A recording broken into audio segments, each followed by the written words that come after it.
you spewing off at your most pettiest, at your most angry or frustrated. This is you in your most truest form. The FGC saw it. People that you went to school saw it. Your parents, I'm sure, have seen it at one time or another, 100 times or another. This is you. This is what you are. This is what you represent. And this is how the internet sees you. And you'll never change that. You will never change that. You are what you are. So when you sit there and you cry about, I don't understand why people don't think there's any redemption for me, or I don't have any real value, or I don't bring anything to the table, because you don't. A life lesson in failure, and laughter at your expense, and obviously a lot of ridicule. That's why a lot of us are here, and that's pretty much it. I don't see really too much else that you provide. You know what I mean? You may have had a chance years ago, and that's a fair argument, to be honest. If this was an alternate universe, then maybe. But none of those things came about or are ever going to come about. It is what it is. People who literally sit here, and I'm not kidding you, right now they're doing it right now, as this video is going live on YouTube. They're sitting here and they're analyzing every little thing that I possibly say to find something, somewhere where I slipped, somewhere where I might have said something in a bad way, or maybe a way that doesn't necessarily 100% make sense, or maybe something that's inflammatory to some people, or insulting to some people, and that's what they focus on, right? Not the 99% of the other part of the discussion that's been going on, but that 1% where I said something that may have been a bad way to say something, okay? Case in point, well, the reason I'm bringing this up is because this past whole month, there's been a ton of discussion around myself, around my YouTube channels, how to improve, how to... Alright, let me give you the piggy translation real fast before he goes ahead and spews all this bullshit at you.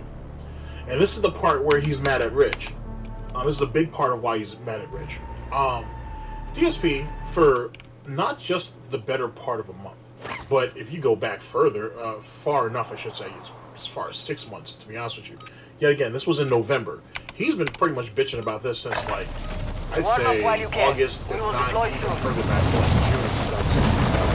Views are low, ad revenue's not there. Remember, he hasn't gone back to Machinima just yet. He's still streaming on YouTube. Not Machinima. He hasn't gone back to Twitch yet. He's on Machinima still. He hasn't gone back to Twitch yet. So he's streaming on YouTube still. And views are down, engagement's down, revenue's down. He is getting the itch to go back to Twitch, but you know, Twitch is the business. It's all e-begging over there, yada yada yada. He doesn't want to come across like a hypocrite yet until he really has to. So he's trying to garner as much support on YouTube as he can. So when he makes the jump back to Twitch, which was always going to be in the cards, and that holds true to today. You know what I'm saying? He has some leverage when he does it, to be honest. And what happened. He reacted to it poorly. Instead of being appreciative of the people who did show up, he's mad, he's frustrated, he's angry, he's resentful to those who didn't show up, or who didn't stay. 5 seconds! It's a slight to his ego that they wouldn't give him the benefit of the doubt. And trying so hard and doing his bullshit voice acting and all this bullshit. And keep in mind, this is long before he was charging people to name Pokemons and all that. That's something that one of the dents or a troll, made a suggestion to, and he ended up doing that later on. He wasn't doing any of that. This was very simplistic, as easy and as lazy as it could be as it pertains to playthroughs and gameplay on a screen. Sorry. And he was mad that people abandoned him, which is how he felt. And that's really a deep-seated thing that DSP has that he's never addressed, and I don't think he ever will. Which just goes to show the internet can be bad before you have abandonment issues. Is that he can't accept the idea that people will just go somewhere else. You know what I mean? He has a really hard time with dealing with that. He feels that if you have ever supported him at one time or another, then you must be a fan, which in turn really means you must be a die-hard fan and or loyalist, and there is nobody else in the space. It's just him. You know what I mean? And this goes back to what I've told you about. He needs people to be personally invested in himself, not the gameplay. The gameplay, the new games or whatever, the new AAA games or whatever, that's just to lure more suckers in. That's to bring in new blood. But for those of you who are already there, you guys are supposed to be holding down the snort fort. You know what I'm saying? You guys are cannon fodder for any fucking detractor, troll, hater, or critic that decides to come at y'all, whatever the case may be. So when people pick up and bounce on him, or pick up and leave on him, he takes that shit to heart. He takes that shit personal. Which, you're in the wrong space for that. I mean, realistically, you probably shouldn't be on the internet if you feel that way. It's the internet. You know what I'm saying? For the modern audience on YouTube, because the bottom line is, for 8 years, I have primarily done raw video game playthroughs and raw video gaming Let's Play live streams on a daily basis, and it doesn't seem like that's cutting the mustard per se, alright? What I've noticed is a huge drop-off in views. I can't explain it, it kind of came out of nowhere because the first half of this year was great. The first half of 2016 was amazing, views were up, I had my new channel KO Gaming that was doing really well and everything was going great, and then all of a sudden this summer, literally out of nowhere, it didn't seem like there was any cause or effect relationship. It dipped massively and hasn't come back to anywhere near the levels where it used to be.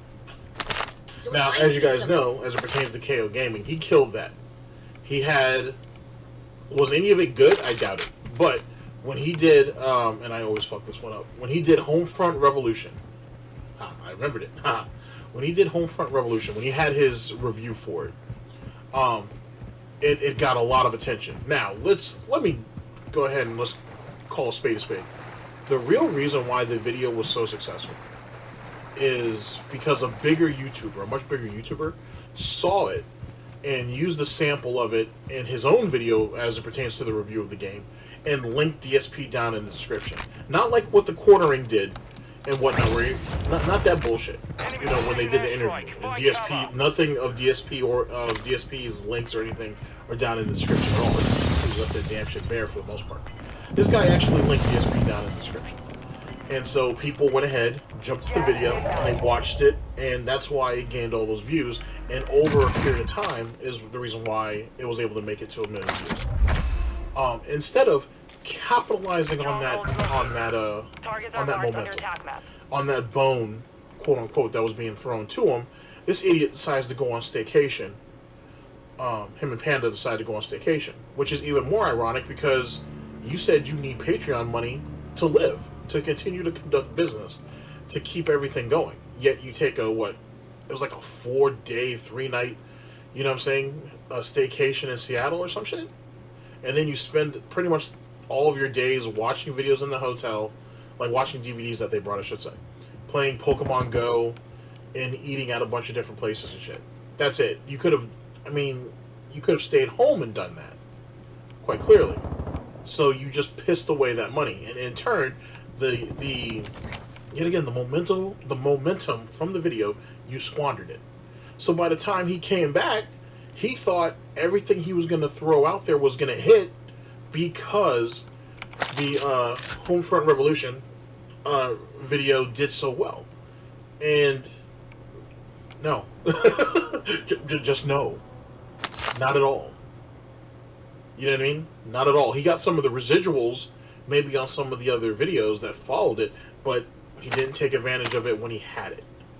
You know what I'm saying? When the snorts were hot, and white hot, as he likes to call it, he didn't take advantage of it. He was too lazy to go ahead and strike at it, and because of that, it all faltered. Also, and as time goes on, I think it's even more fair to say this, the video was a one-off. It was a fluke, probably. One could make the argument for that, too. It could have been just a fluke. It doesn't even matter. But once he saw that happen, and then what happened in later months or whatever, he just gave up on KO Gaming. And then he sat there and said, oh, he got blacklisted, and then, oh, the channel got demonetized, and all kinds of nonsense. But then years later, once DSP Gaming got into any real trouble or had any real problems, KO Gaming was the first place to go, which is weird because you got King of Hate Vlogs. If KO Gaming is supposedly blacklisted and quote-unquote demonetized or whatever, why didn't you jump to King of Hate Vlogs? Why did you immediately run back to KO Gaming? Something to think about. Like that. I obviously have to appeal to my viewing audience and say, what's going on? Can you give me feedback? Can you give me suggestions for improvement? What exactly is happening? I'm the kind of person that is completely transparent. I let you know about all the stuff kind of going on behind the scenes. I share that with you because I really do feel that you, the viewer, are the person who's here on a daily basis, not only to watch my content and enjoy it, but also that's almost like an experience. This whole YouTube thing has been an organic experience between myself and my viewership that I really feel that being transparent has allowed you to feel like behind the scenes and be a part of it. You know what I mean? I don't feel like I'm better than anyone else. I don't feel like what I'm doing puts me on an e-celebrity pedestal. And, you know, a lot of people may say, well, Phil, you say all the time that your videos are better than everyone else who does Let's Plays. You know what? Again, that's just me not expressing myself well. Fucking coward. Fucking coward. So when this guy takes shots at Maximilian, when he takes shots at PewDiePie, when he takes shots at the FGC, when he takes shots at other streamers, when he takes shots at other content creators in general, oh, he doesn't mean that. You misunderstood what he said. He didn't convey himself. He didn't conduct himself in the way that he meant to. And that's why everything got misconstrued. That's what you're saying right here? That's exactly what he's telling you guys right now. Every time something negative comes out of his goddamn snout, he doesn't actually mean it. You're taking it the wrong way. I misspoke. I didn't have enough time, or I wasn't in the right mental space to convey myself to you in a proper way for you to understand. Oh shit! Hey, you're hearing it right from the piggy snout. I didn't make it up. You're hearing it. All right. I don't necessarily think that the way that I do videos is better or necessarily the only way to do it. I personally feel that doing a raw Let's Play is the best way to do it. That's my personal belief, because you don't get the one-sided fluff of editing out all the parts of the game that's boring, or editing out the fails of a game, right? Or only making the game look good because you're basically doing a paid PR advertisement, which, quite honestly, a lot of big gaming YouTubers, that's what they do, because they're paid to do it. All right? That's not contradicting himself yet again. Oh, I don't really think that I'm doing better than everybody else. I'm not throwing any real criticism at people, yada yada yada. Then his pride kicks in. Nope. His ego kicks in. And it's like, well, you know, I feel that the way I do it is better. It's a playthrough, it's a walkthrough, it's whatever in its most purest form, right? I'm not lying to you, any of you, as it pertains to the playthrough or as it pertains to the content that I put out. And, you know, that's the reason why I continue to do what I got to do. And then, as him just shitting on the floor, the rest of those guys who do decide to do that editing shit, they're all walking billboards and paid advertisers and shills and sellouts anyway. I didn't lie to you. That's exactly how he said it. Dang it. That's exactly how he said it. He could have stayed with his first point, and maybe he could have conveyed a message. Ego got in there. So then we had to make the second point, had to take shots. Then we had to go ahead and shit on the floor, which is our third point, and they're all sellouts and shills, and you know what I'm saying? They only do it for the money. It's not about the pure experience. You heard it there. You already heard it there. You heard it here first. Folks, as it pertains to that, I did not make up any of that. That was him. Womp womp. Never what I've done. That's not what I want to do. And it's what I never do here on YouTube. But it seems like that's where YouTube is going. Where are the people? Gaming videos. People want to see highly edited, highly polished. There are no people in there. Videos where all the fails and all the boring stuff in the game is cut out. It's only non-stop entertainment. A joke here, fun commentary there, a funny part here, a funny fail there, and literally when you watch a Let's Play of a game, it's really now not keep a in mind, Let's this is Play the at all. same cuck who tried to do that type Because your Pokemon are weak. of content on KO Gaming, and he fucked it all up, and that's why the shit didn't go nowhere. On top of the fact that one of the real reasons why he gave up on KO Gaming is because he didn't see the problem. Let's reword that. The profits didn't match what he felt his effort that was going into it. He wasn't being compensated enough. Is basically what I'm saying. That's the real reason why he quit. He's not man enough to tell you that, but that's the real reason why that circumstance came about. Hey, let's kill the guy. Let's kill the guy. Lost. To be honest, you good. By him. Come on, let's kill the jailer. The jailer. Let's kill him. Let's kill him together. Come on, we can all go. We can all go. Which is the reason why he does come on. content anyway. Then what good is it? What good is it? Even when he sees he sees the rewards, if you will, of putting the time and effort in to be able to obtain, and what that obtains, I should say, and what that could obtain him, and he doesn't give a shit. And then what makes it even more ironic is he claims that he doesn't watch other people. He doesn't care about anybody else. He's in his own bubble. He's doing his own thing. He's on his own island. So how does he know how a video is structured, a highly edited video? Now, I just said he's done it he's tried doing it himself. I never said any of it was good. I never said any of it was entertaining.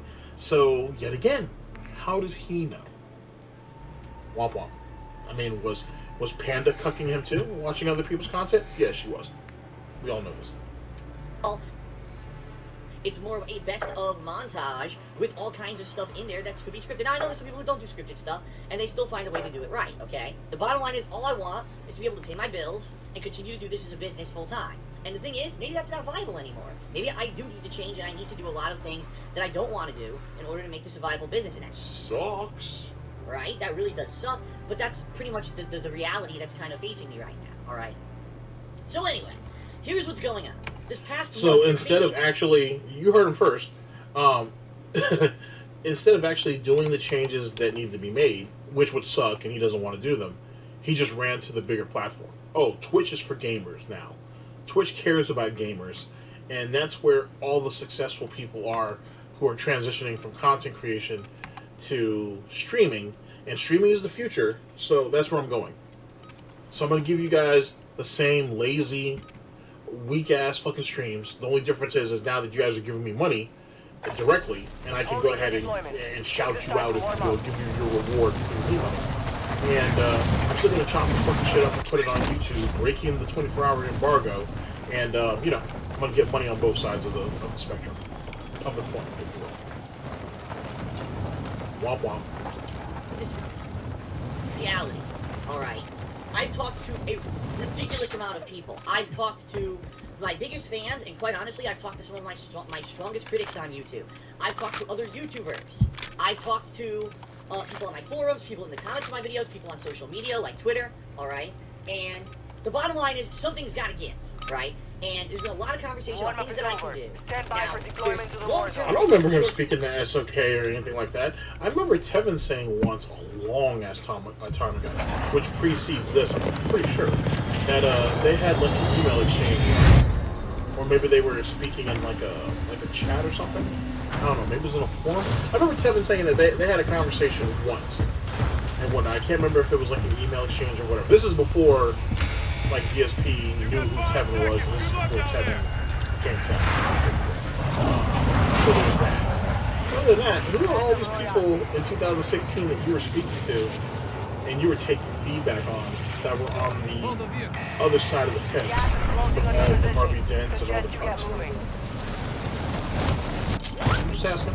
Just asking. Long-term people who said, well, you gotta edit down your videos, you gotta do this thing. I can't do that right now. I'm so busy right now in this gaming season, there's no possible way I can completely change my style of video on the fly.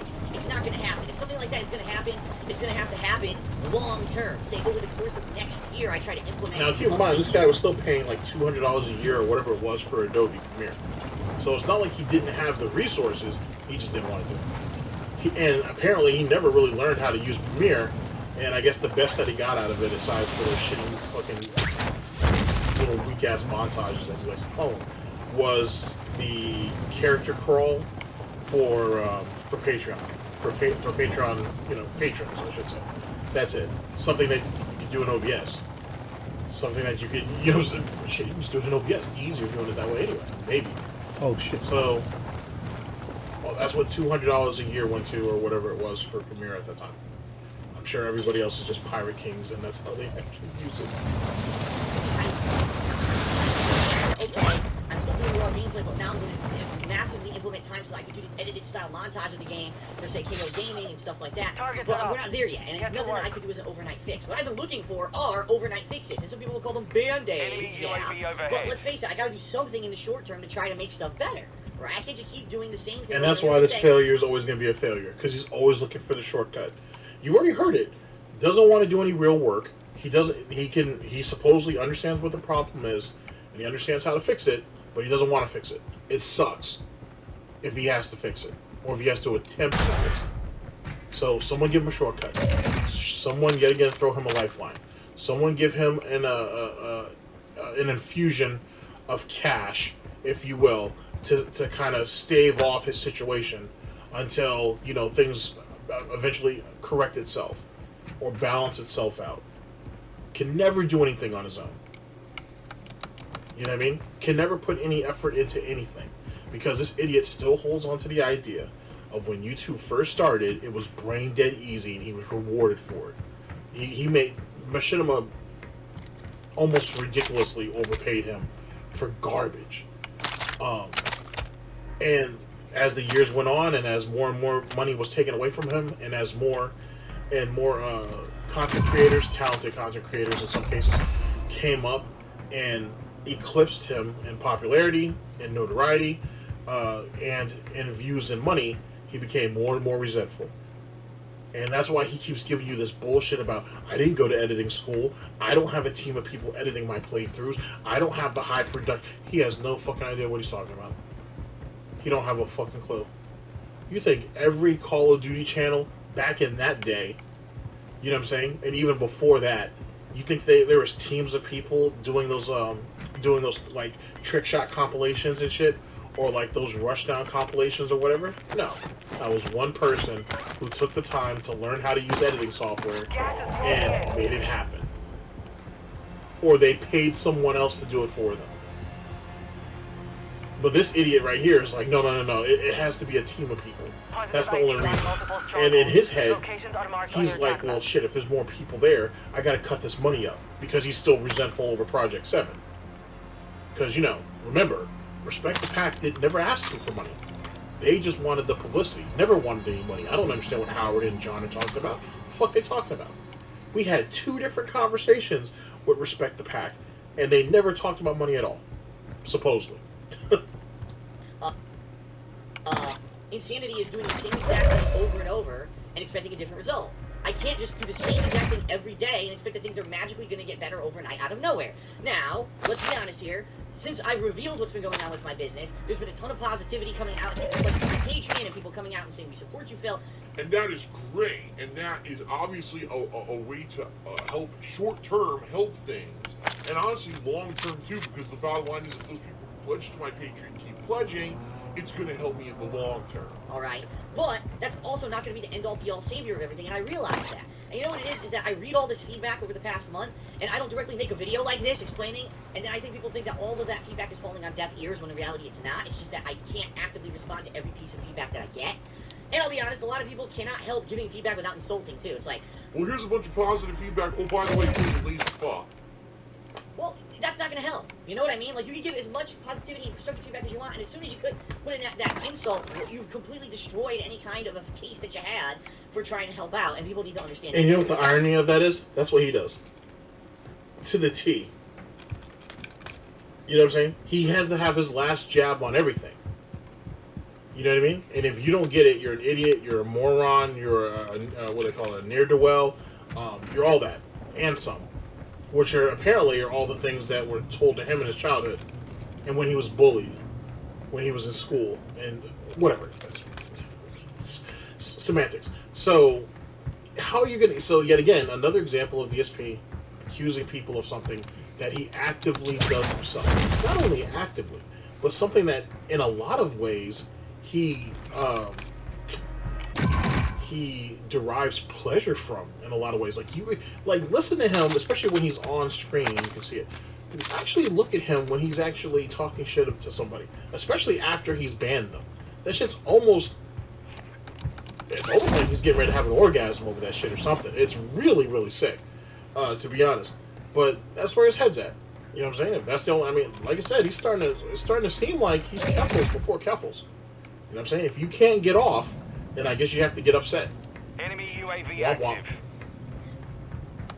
Quick fixes for my business seem to be either, number one, leaving YouTube streaming altogether and going back to Twitch. I don't feel that Twitch is about quality gaming streams at all. They don't care about the quality of the stream that's put out. They just care about how much money the stream makes. That's why, if you look in the 2 years since Amazon bought Twitch, have they improved the actual video quality of the website? Have they massively increased server capacity? Have they done anything really to say, look, here we are the premier streaming service, and here's a ton of quality stuff for you?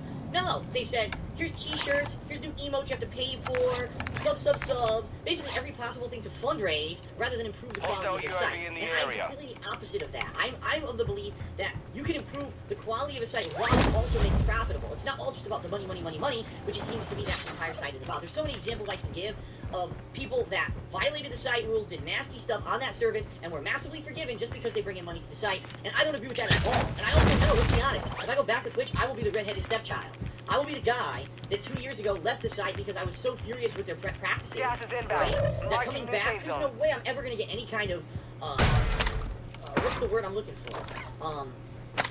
I can't even think of the word I'm looking for. But any kind of consideration from those people, right? That, you know, they're probably going to be on my ass. They're going to be like, you're not streaming. All right, let's cut the bullshit. So first things first, as you guys know, he ends up going back. He ends up going back like the next month or something like that, or at least he applied to go back for it. And then he was really stuck after he got himself kicked out of Machinima.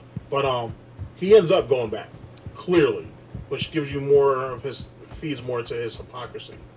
On top of that, when he goes back, he does everything that he says that he hates. Everything that he says here that Twitch is all about, and that makes it a terrible business, and all that, he ends up going back, no matter what. And then, as he's talking about, oh, I'm the person who took a stand and left 2 years ago. No one gave a fuck. I don't remember anybody saying anything about anything or caring anything about anything.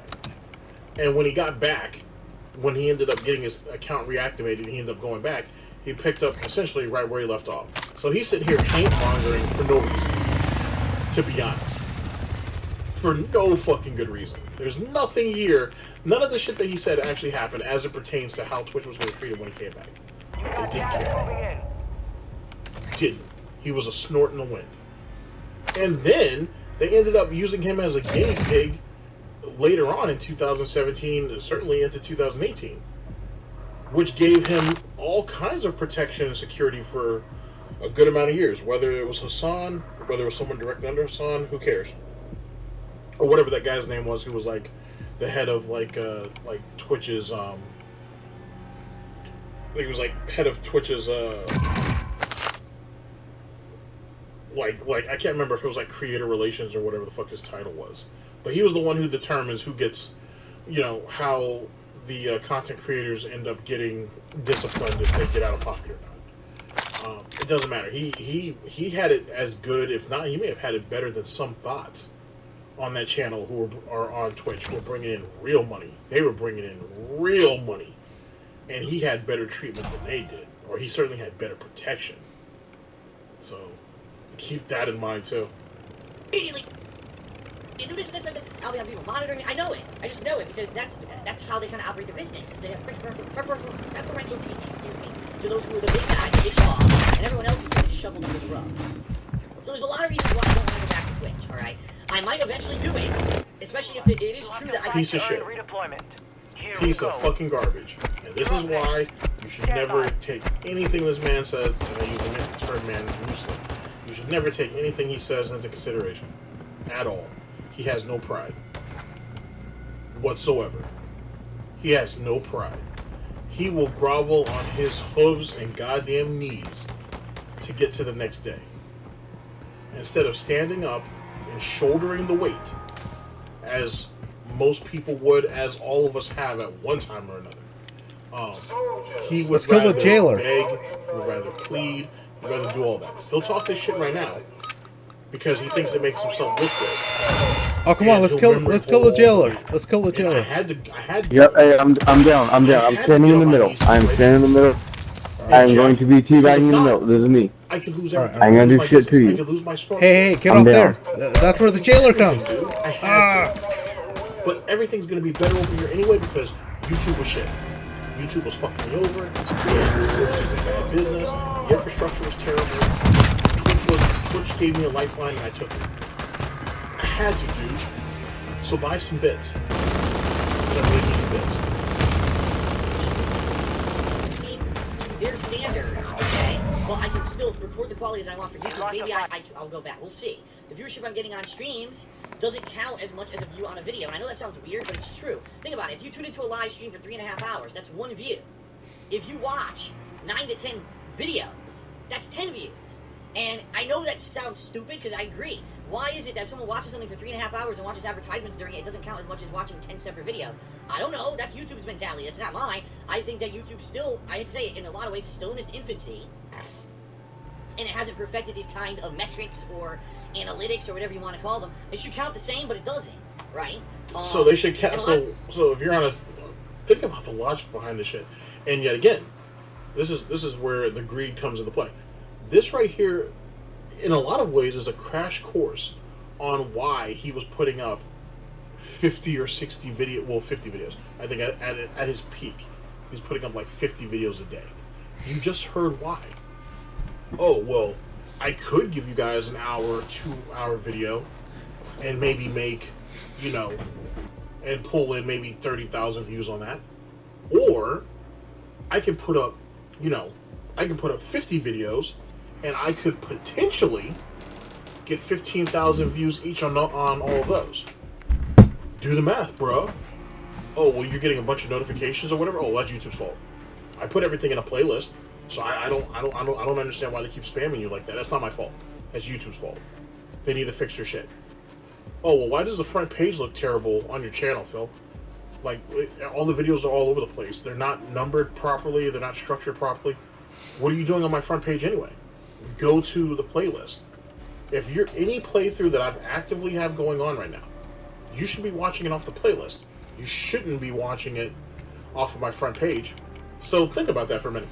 So, do you want them to go to the video that they left off, or were they supposed to watch the playlist from the very beginning each and every time they come back to watch your playthrough?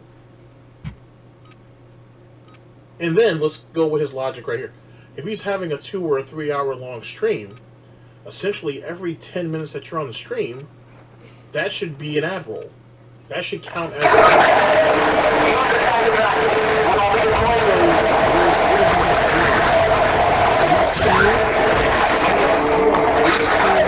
like ad roll credits if you stay on a video for 6 hours? I mean, for 3 hours? Is that really what he thinks is logical? Take it all in. I'm saying you're live streaming every day. You're putting out thousands of views a day because you're live streaming stuff that you don't really need to live stream. You're doing it on the long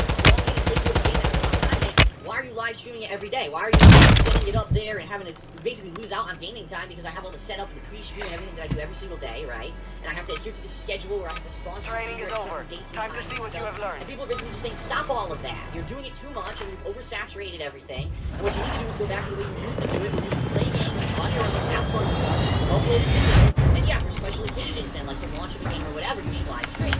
And I understand that, and I agree with that, and I also know that there's going to be a group of people, the people who are kind of my core audience, who are there every single day, no matter what I live stream, who are going to be disappointed in that, because they still have let me give you the piggy translation. We're getting ready to go back to Twitch. Twitch has all these different ways of monetizing now. Twitch has all these different ways of getting instant satisfaction for him. So he's keeping you guys in pocket by doing it this way. So then when he makes that transition to Twitch, at least the majority of you, the hardcore fan base, if you will follow him there. That's all this was. He was just trying to keep you guys in position. He was trying to keep you guys in pocket until he could get you over to that next platform where he was planning on going anyway, and he can use you. Because at this time, he wasn't really sure if he could activate his account yet. You know what I'm saying? He didn't really know yet. But once he found out, all he had to do was be like, hey, I had a managed partnership with you guys, and I had an account with you guys, or a channel. Can you guys activate it? Yeah, sure. It took them however long it took them. And then he found out about all the different ways he can make money, because he's not a managed partner, but he's already a Twitch partner, I should say. And once he figured all that out, then it was just a matter of scooping all the cucks up and just bringing them over, as many as he could. And slowly but surely hitting them with the pignosis on, these are all the different ways that you guys can give me money. These are all the different ways you guys can give me money. And then the actual follow-up to that is, I'm having problems with views. I'm having a problem with ad revenue. YouTube's just not helping me, and maybe just maybe I'm obsolete. Maybe just maybe I can't get shit done, just like in Street Fighter 6 in the beta anyway, the second beta, and I need your guys' support. And Twitch has all the different avenues for you guys to support me. So please consider. That's essentially what the scheme is. What the hell? Hell, I've been here for every live stream Phil's ever done, and now he's gonna just cut back on live streams. How is that fair to us? Listen, I understand that. It's kind of like a double-edged sword. No matter what I do to change my business, hurt someone, right? Someone gets hurt. It's someone who's gonna be kind of not screwed, but disappointed with whatever changes, and I get that, and that sucks. I know that for a fact. The difference here is that I'm trying to be 100% transparent with you, and I think this is where all the drama happens with me and YouTube, is that I am transparent. I come out and I try to tell you everything going on behind the scenes, and I try to explain to you what's going on and why I make these critical business decisions. Any other YouTuber probably would just say, well, I'm coming back on live streaming, sorry everyone, and that's it. And there's no further discussion, and there's no explanation, and they don't make multiple vlogs about it, and there's nothing about it, right? And you either accept it or you don't. But for me, I really care about the viewers. and I want you to understand why I'm doing something, right? If the live streams every day were super popular, and there were a ton of people coming out for them, and they were profitable for me, then I would do it every day. But the bottom line is, it's not. You know what I mean? I'm not getting any kind of... Shut the fuck up with all that. Here's the thing. the hiding behind transparency bullshit is an old con for him. And it has been for a long time. Even Medicare fell for it at one time. And whatnot. Because as Medicare was using him as an example in opposition, if you will, to Spooky. Not Spooky. To Spoonie 1. Spoonie 1 will just do something on the fly and whatever happens, happens. DSP will, quote-unquote, take the time to actually talk to you and speak to you and give you guys an idea of where he's coming from. Well, not really, because every video he puts up is for views, and then he makes it seem like he structured the video out that, hey, I'm confused. I'm not sure what I can do. Hey, these are what my options are, but I know that these options aren't really that great. Hey, also, amongst those options, I know that one of you guys are going to get screwed over and whatnot. It is what it is. He gives you the pros and cons of basically both options. Then he's like, I'm going for this. Now he tries to structure it as, I'm going for this, but I understand some of you guys are going to have feedback, and I'm open to that feedback. Definitive sniff. I'm still going to end up doing this anyway. Yada, yada, yada.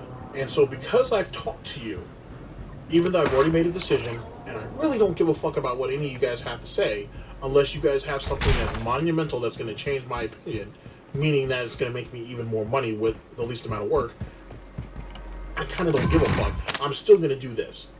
So it's the illusion of that he cares. It's the illusion of transparency.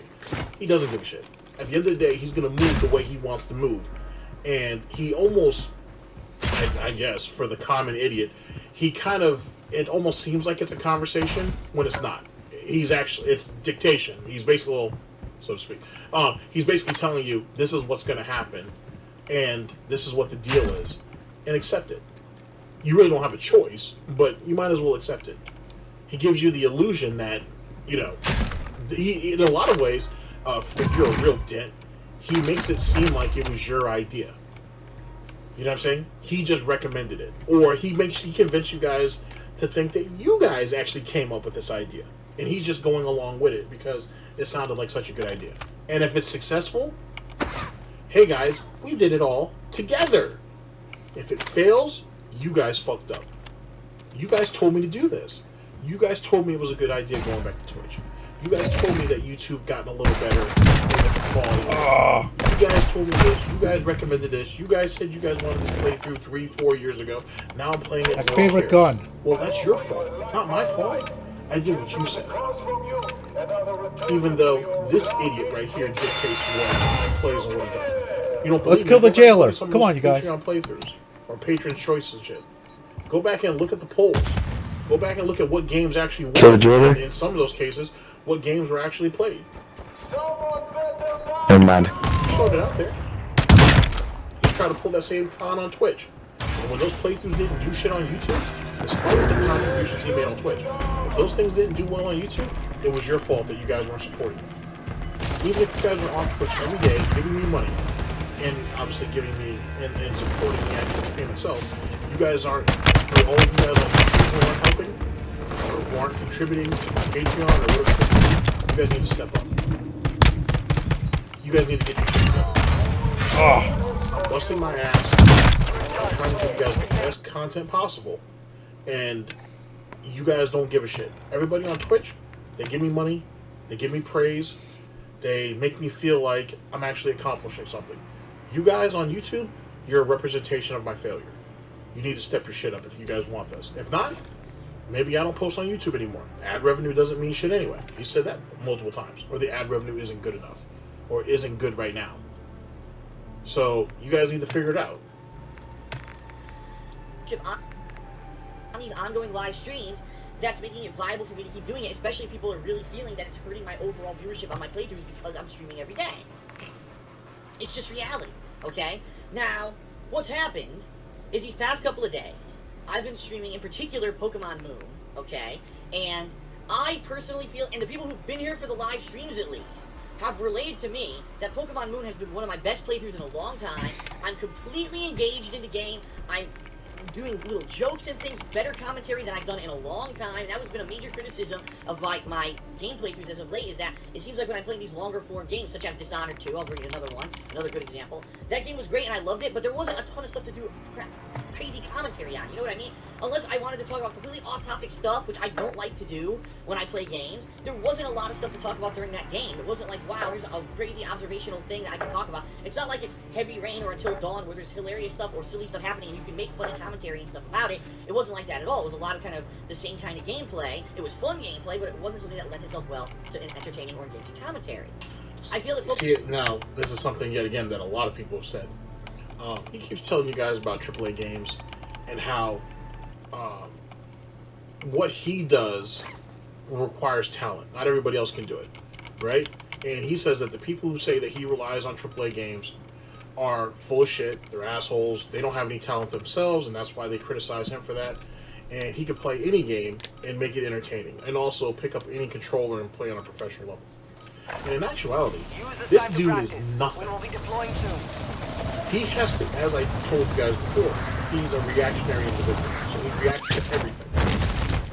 So, whatever AAA game, whatever game in general, not only does it have to be good, not only does it have to be engaging and compelling for him, but it also has to lend itself to him in such a way that where he can bounce off of it to create creative and engaging and entertaining content for the viewer.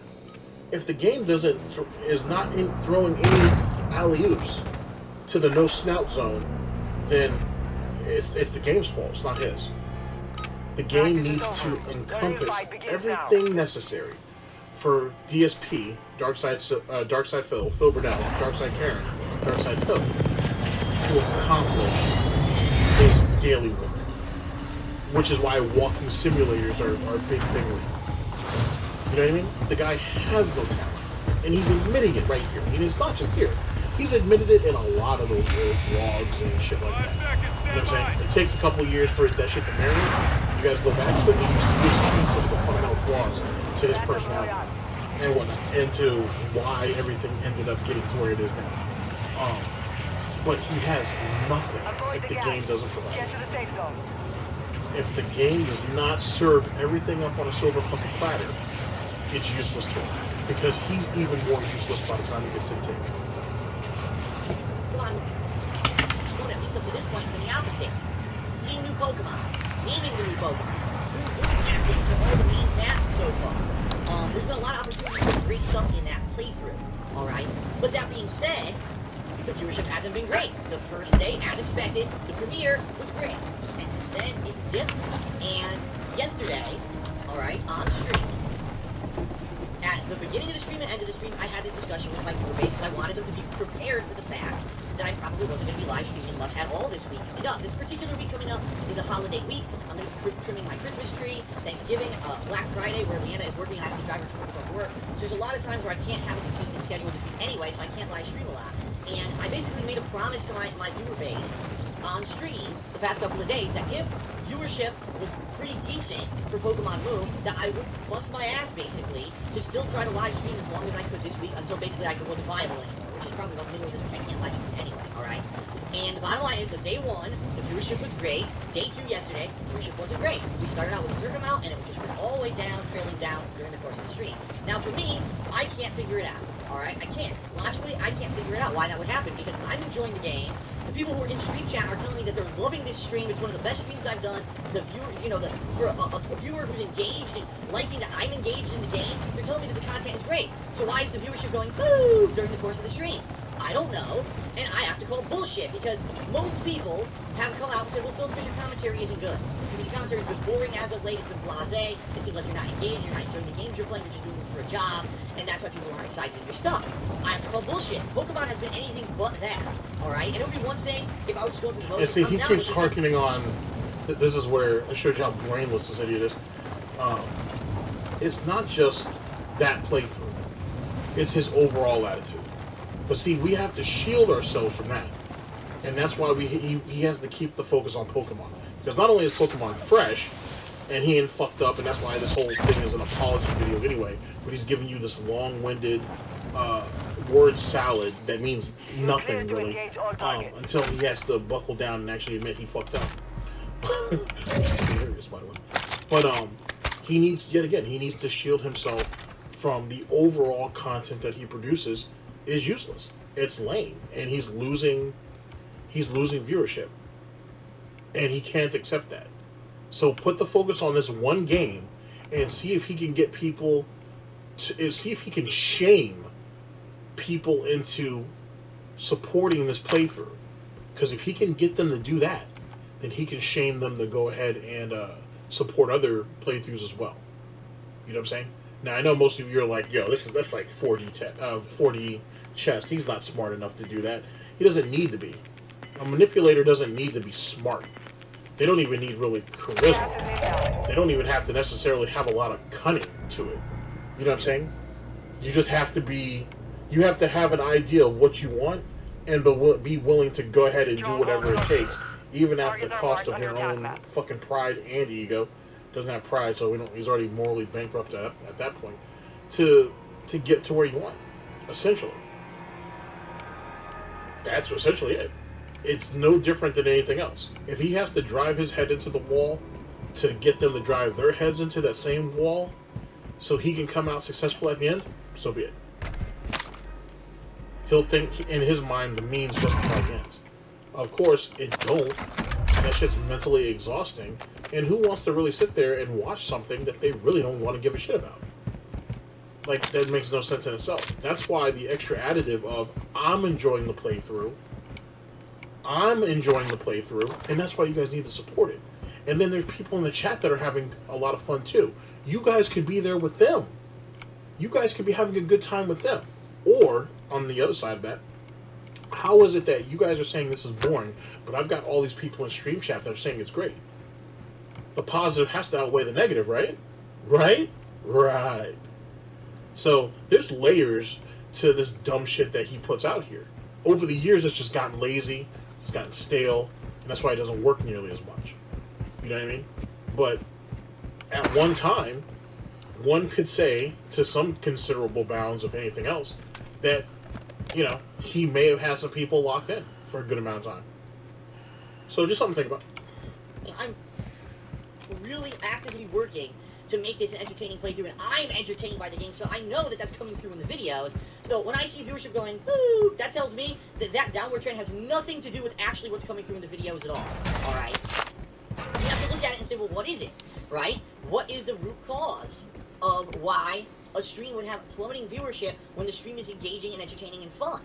I don't get it. Right? And, you know, I guess I should ask that kind of question publicly more often. Of course, I'm going to get a ton of bullshit answers from people who are only here to be dicks to me. You know what I mean? So, I don't know. And the bottom line is, if you watch the Pokemon playthrough, right?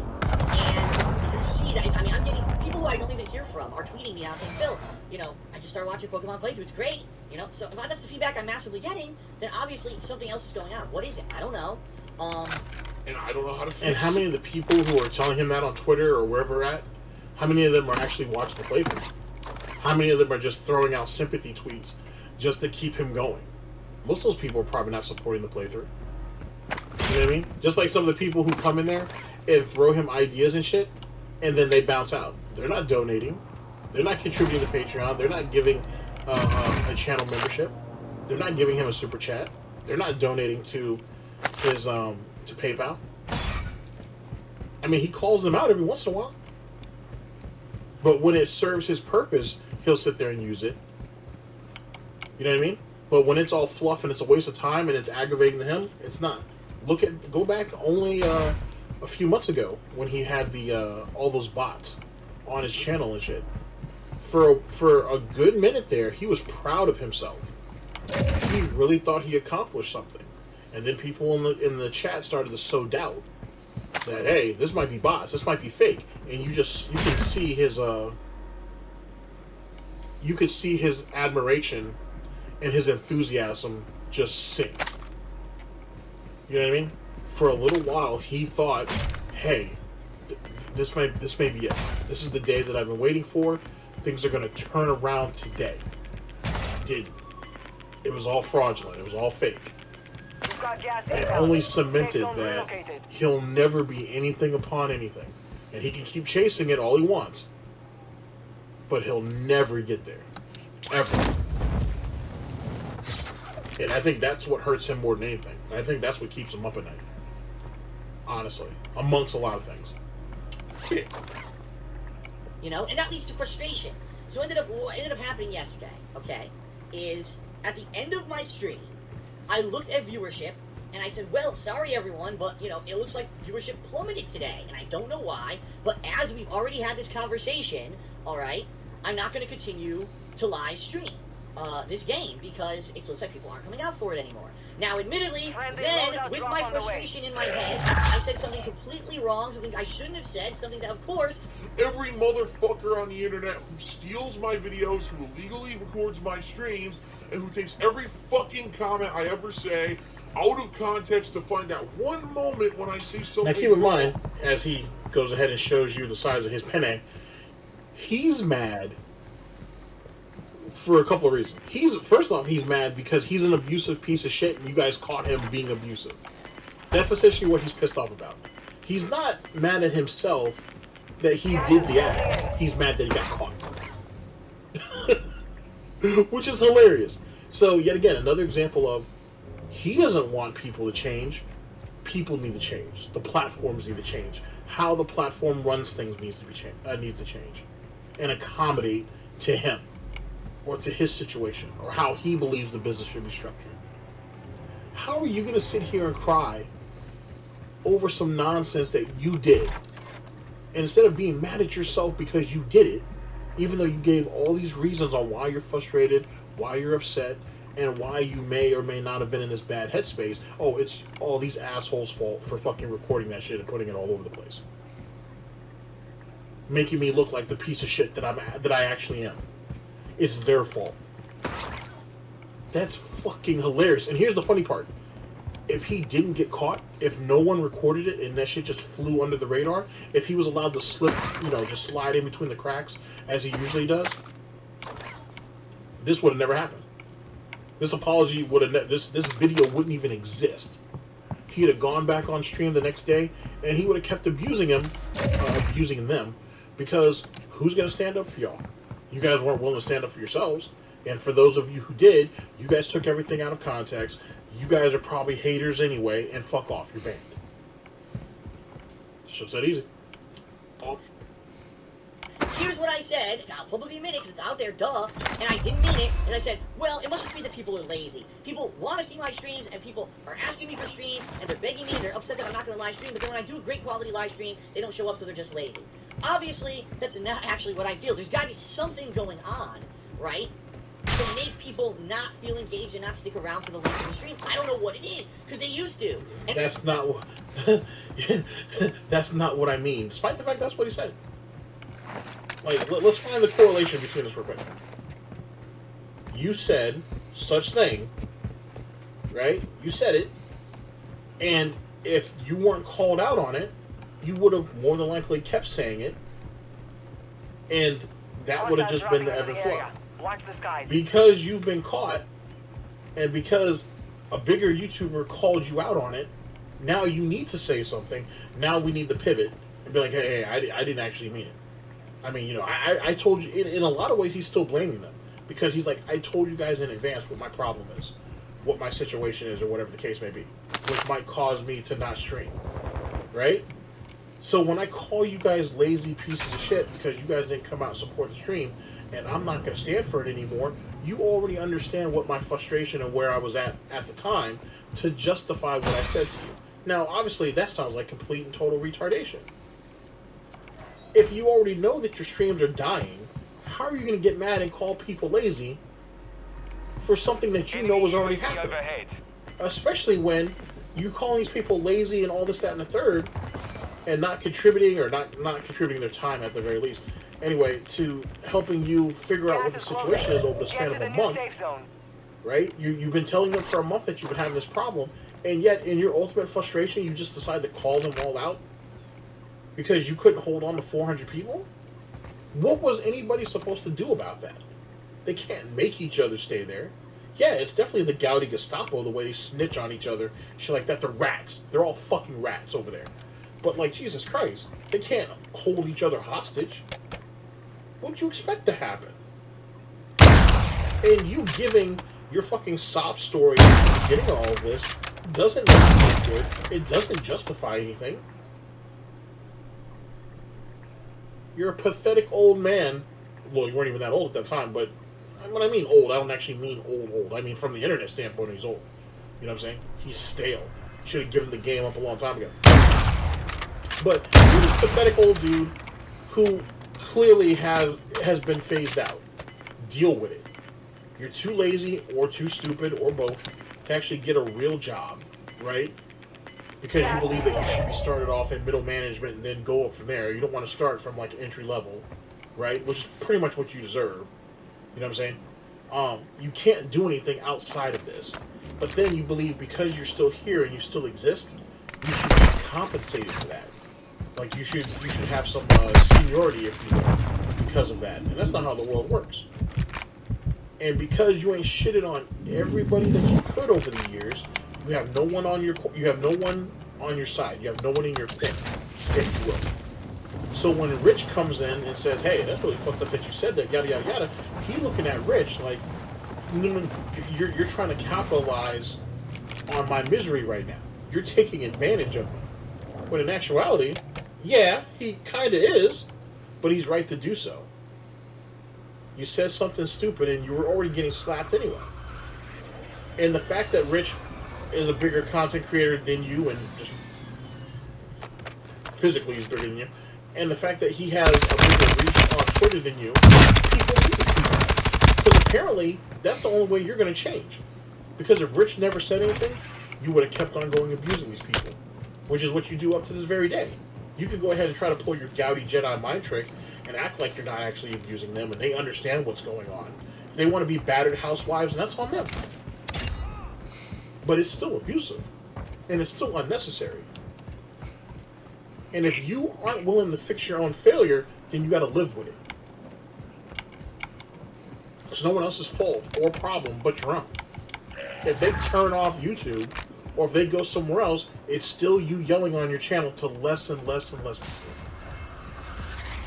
While all the other quote unquote sickos sit there and clip that shit and then laugh about it amongst their own communities.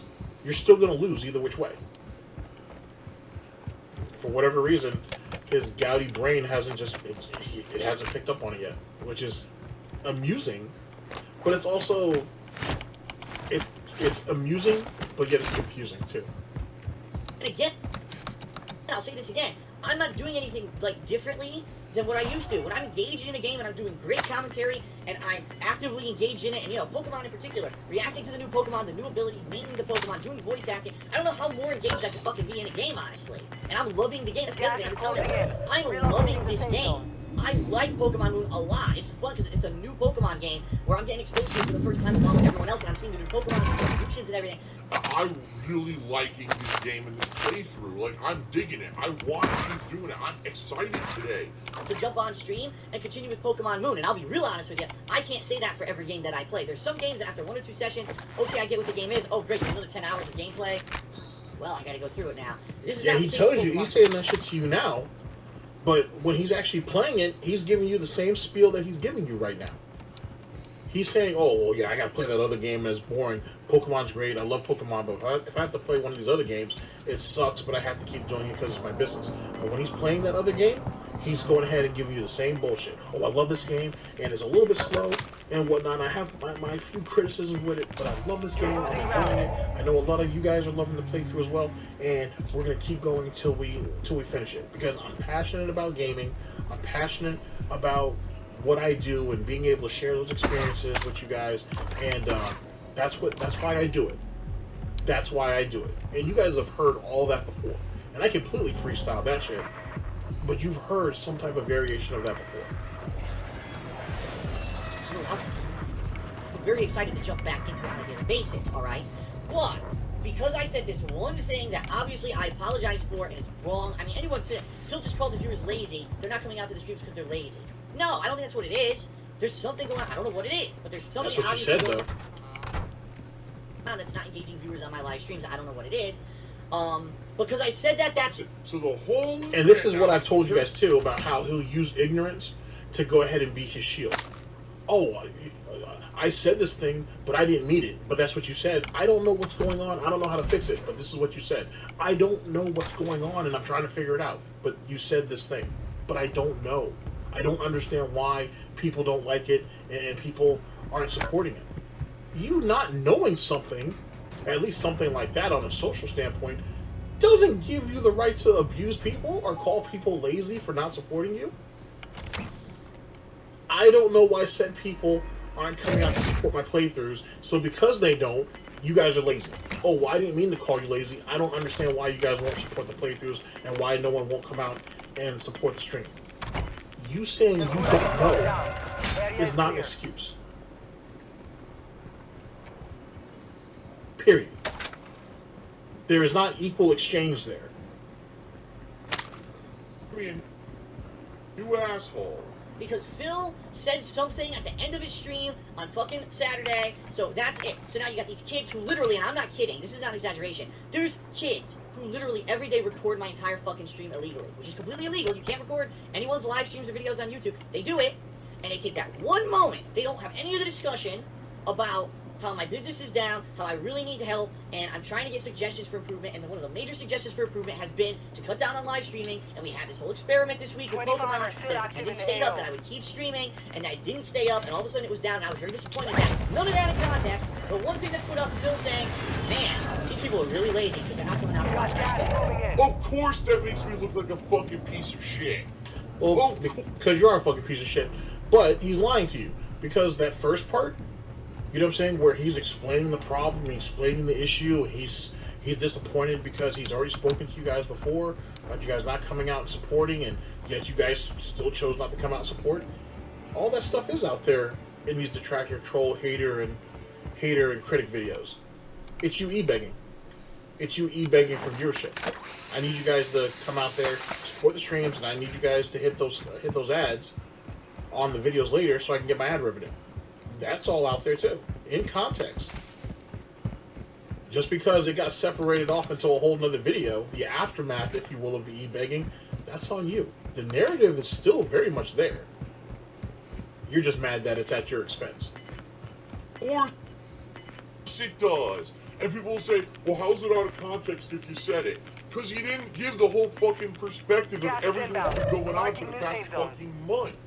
Of course it's out of context. Of course it makes me look bad. Duh. But the How does one give context to something that small, right? That 4 minutes. It's about 4+ minutes, if you will. How does one give context to 4 minutes, like, over a span of a month? He wants you to go back and watch 30+ days of bullshit to have him to justify that 4 minutes. That's insane. That's literally what he's asking you. He's like, hey guys, they're misconstruing everything I've said. You need to go back 1 month and watch all the content and everything that I've said leading up to this point, and then you'll understand why I said what I said. That I didn't mean And he said that he apologized for it, but you guys still need to go back 1 month and watch all that content so you get the context of what's going on. You have to do that. It's the only way. Because once you guys watch that month worth of content, you'll see that you guys are lying. And they're sickos, and all these different things, and I'm the victim. And if you think about it, no one's going to want to go watch a month worth of content. So either you're going to run off of what you see here in hand right now, or you're going to just take his word and say, oh, you know, take you out of context. Knowing damn well that you're not going to go back and watch that 30 days worth of bullshit. Because it's 30 fucking days worth of bullshit. So so he's a lazy individual who puts people into a situation to make them lazy too in some ways. Just so he can get his way. Just so he can have people defend him on Twitter or go to Review Tech USA's channel and be like, hey, we think you might have been a little harsh saying what you said. Even though Rich didn't say it in a video, if I remember correctly. I think he just said it on Twitter. So he's essentially trying to gather his Gaudi Gestapo. No, not the Gestapo, because they already got their own shit to do. His Gaudi shock troopers, if you will, and have them go ahead and march on Twitter in his defense. Knowing damn well that they don't have the context, knowing damn well that they don't really even understand what they're about to go ahead and lay their fucking internet lives down for.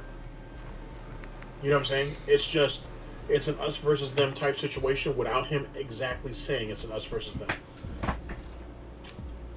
Because people don't fucking do the research. They don't take the 5 seconds to figure out what the situation was. Instead, they just watch the one thing and say, well, Phil's a piece of shit. Wow. Phil is a major piece of shit. To say something like that makes Phil a piece of shit. And you know what? If I knew nothing about myself, and I knew nothing about my 8 years on YouTube, and I knew nothing about the frustration and what I'm going through right now with my business, and I knew nothing about any perspective whatsoever, and all I saw was a video that says DSP Gaming says his viewers are lazy, and I clicked on it, and the one thing you hear is, wow, my viewers are lazy because they didn't come to my live stream, I would hate me too! But that's not reality, and that's not life, right? That's not the truthfulness of the situation. And quite honestly, that's why people hate me on YouTube.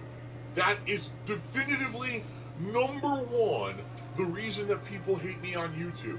It's not that I said that, it's that some fucking idiot spins it to say that's the only thing Phil ever said. Here's the next. How'd he spin it? Whoever it was, or the few people who captured it, it was at the end of your stream. It wasn't edited or anything like that. They just took the last, 4 minutes or whatever and they put it out there. Now remember, according to his analogy, it's not because he said it. So that right there automatically gets, we go ahead and we throw that away. Okay? That gets tucked in that corner or some shit. Don't worry about that. It's because you guys put it online and other people get to see it. Even though my video, or that video I should say, DSP's video, is on his channel. You could watch it, and you could watch the whole playthrough, and you could go ahead and get caught up in the pignosis. Right? Like, you know, he actually gives a fuck about gaming and shit, and then once he gets to the end of it, and he sees, wow, you know, thank you for the session and whatever, and how do we do on viewership, man? You know what I'm saying? You know, he didn't say, hey, thanks for coming out. Thank you guys for supporting the playthrough for this point. How's viewership doing? Oh, what the fuck? What happened? We couldn't even pull on the floor. You know what? I'm done with this. I'm done with this. Fuck you. I'm not going to accept this anymore. It's bullshit. You guys are lazy. You guys won't support anything that I do. You guys don't appreciate me. It's your fault. Enemy dropping into the AO. How do you think someone who actually watched that video is going to feel? They're going to come to the exact same conclusion without fucking having to shoot themselves in the head for the first, I don't know, 5 or 6 minutes, however long the actual video was, that they wasted to get to the part that was actually entertaining, which was him ranting. But he's so goddamn stupid that he actually believes if you saw the first part of it, you would know better. Just like how he tells people like Voice Critical and all these other just bigger content creators or whatever the case may be, that if you guys actually came to his stream and gave him the benefit of the doubt and watched it, you would see that people are having a great time, the chat's actually moving, everything's great. When you see these unrecorded, when you see those unrecorded segments where he's saying, where he's begging, where he's saying, "Why aren't you guys, talking to me in chat?" All that stuff. It's all out of context. It's all being spun to make it seem like that's what the whole thing is, or whatever the case may be. Not that I said it, not that I addressed it, because it was frustrating me or it's pissing me off, or I've been dealing with it for a long time and I gotta say something. No, it's because someone captured it and made its own individual thing. That's the problem. It's almost as if maybe if you just didn't say anything, we'd be in a better position. Maybe. I don't know. I'm not a dent, so I'm not sure how that actually works out. Phil said. It would be like if President Obama of the United States at one time was really frustrated about one thing and he made an underhanded or a comment that really wasn't characteristic of 95% of the stuff that maybe Obama would ever say, and he said this one thing, but that's the only thing that was on the fucking internet today was Obama said this one thing. Everyone would think that he's an asshole, right? But the bottom line is that he has all this other positive spin coverage too. And that's the thing is, I don't get the positive spin. All I get is the negative for years. Let's watch. So because he doesn't have any cucks online who will actually go out there and scream at every detractor, troll, hater, or critic, or at every big content creator, at the time, or someone who's just influential in general, who is on the front line for DSP at all times, or someone tweets at him or tweets a joke at his expense. Because he doesn't have that, is the reason why everybody on the internet hates him. Like, it's not because you couldn't just be a decent person, right? It's not because you couldn't be an entertaining person, right? It's not because, I don't know, you could just learn how to play games better, right? Maybe it's not that you couldn't just be better, right? Stuff that would actually require effort. It's not because of any of those things. You know what I'm saying? It's because he doesn't get the spin. It's because he can't convince people to look at him in a positive way, except for the idiots that already are doing it. But those idiots are lazy, and they can't really help him. So they're kind of useless. We're starting out there, that's what he's saying. Hour playthrough of what Phil did, and take the 1.5 hours out of it where he really sucked, and or was really frustrated, and or said stuff that could be, insinuated as being insulting, take it completely out of context of the whole playthrough and say this was his playthrough of this game, when in reality that's not what it was. It was a 15-hour-long playthrough where for a good 10+ hours, the content was good, there was fun stuff, I was succeeding at the game, I wasn't blaming the game developers, I wasn't going crazy swearing and insulting people. But that's the thing. Take the one negative out of context, make the video about it, well, hands off, and I got my views for today, making Phil look like a piece of shit. And that's what it is. That's the reality of my daily existence here on fucking YouTube. Alright? Now, here's the thing. I want to say something. I want to say thank you to those who, from an outside perspective, see this, alright?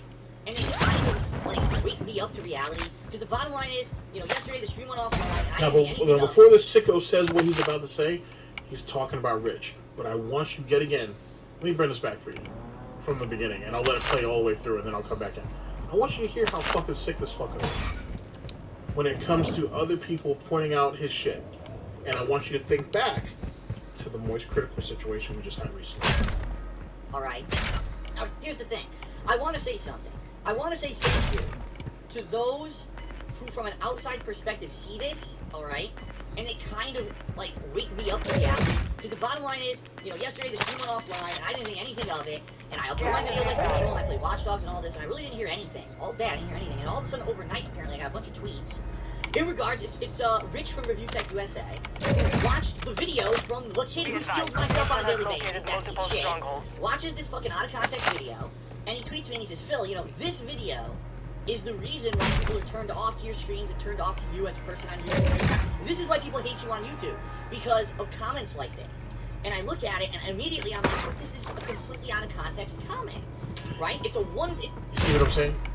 It's not... Now, we can break this up in a couple different spots. First thing is, Rich comes out, has a much larger following, calls him out, DSP immediately takes the knee. Like a good whore. Immediately takes the knee. Not only does he thank him for pointing out his fuck up, he takes the knee and he's like, you know what, maybe I should, really consider what I'm doing and what I'm saying. I mean, that piece of shit, it's his fault. It's still that one guy's fault for actually clipping the damn thing, but maybe you're right, maybe I should go ahead and take the knee. And then he says to only further continue his dick sucking, oh, well, after the stream was done, I went ahead and I went on with my day or whatever.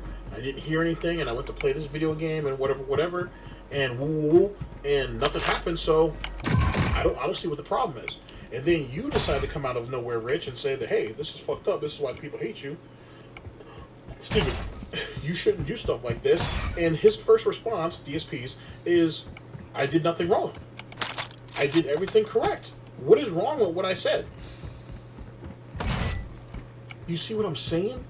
He legitimately didn't see anything wrong with what he said. And if he had gotten away with it, he'd have kept abusing people like that. He'd have kept abusing them. Because he feels like they owe him. So when he shits on them like that, it's in response of them doing something that he didn't like. Which speaks even more to his childhood, certainly. But the point being is that this is how he felt he was justified in what he did. And those people, the people on the stream, they were getting disciplined. Because they needed to. That's where this all comes down to. And Rich fucked that up. DSP was trying to pull some massive pignosis bullshit with some verbal abuse on top of it, and Rich, in some way, shape, or form, came in there and fucked it up. Now Rich is a problem. But he's not strong enough to go at Rich right now. But Rich is a problem, and now I got to memory hole this. Not memory hole it. Now I got to put that in my gouty gin brain that Rich is not a friend. He's an enemy. He'll get on his knees, DSP, he'll get on his knees and suck dick right now. But the first chance I get to throw shots at him, I will. But I can't do it now. Because I'm already in a bad spot. Because I ain't already turned my fucking fan base. That's the scenario. He really sat there and told you, I did nothing wrong. I don't see a problem with what I said. I don't get it. Just like when Moist Critical was like, yo, you need to chill with all that begging. Oh, well okay, yeah, I guess you're right. I do probably need to stop with the begging. But you don't understand what my situation is. You don't understand what my circumstances are. I have to do this.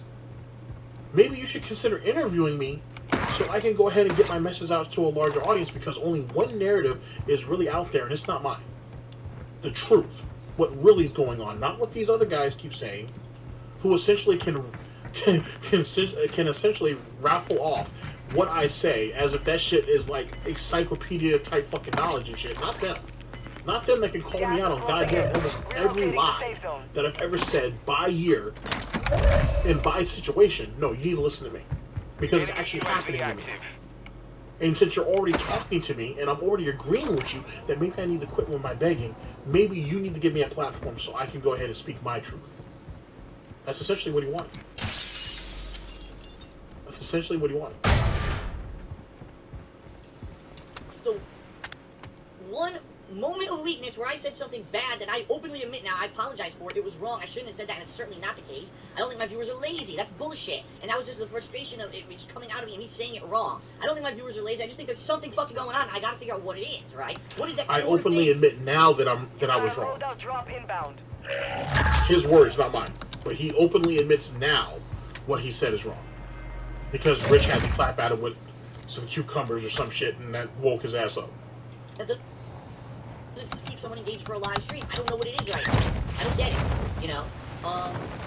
And so, you know, he said that, you know, this is the kind of thing that happens that makes you look bad.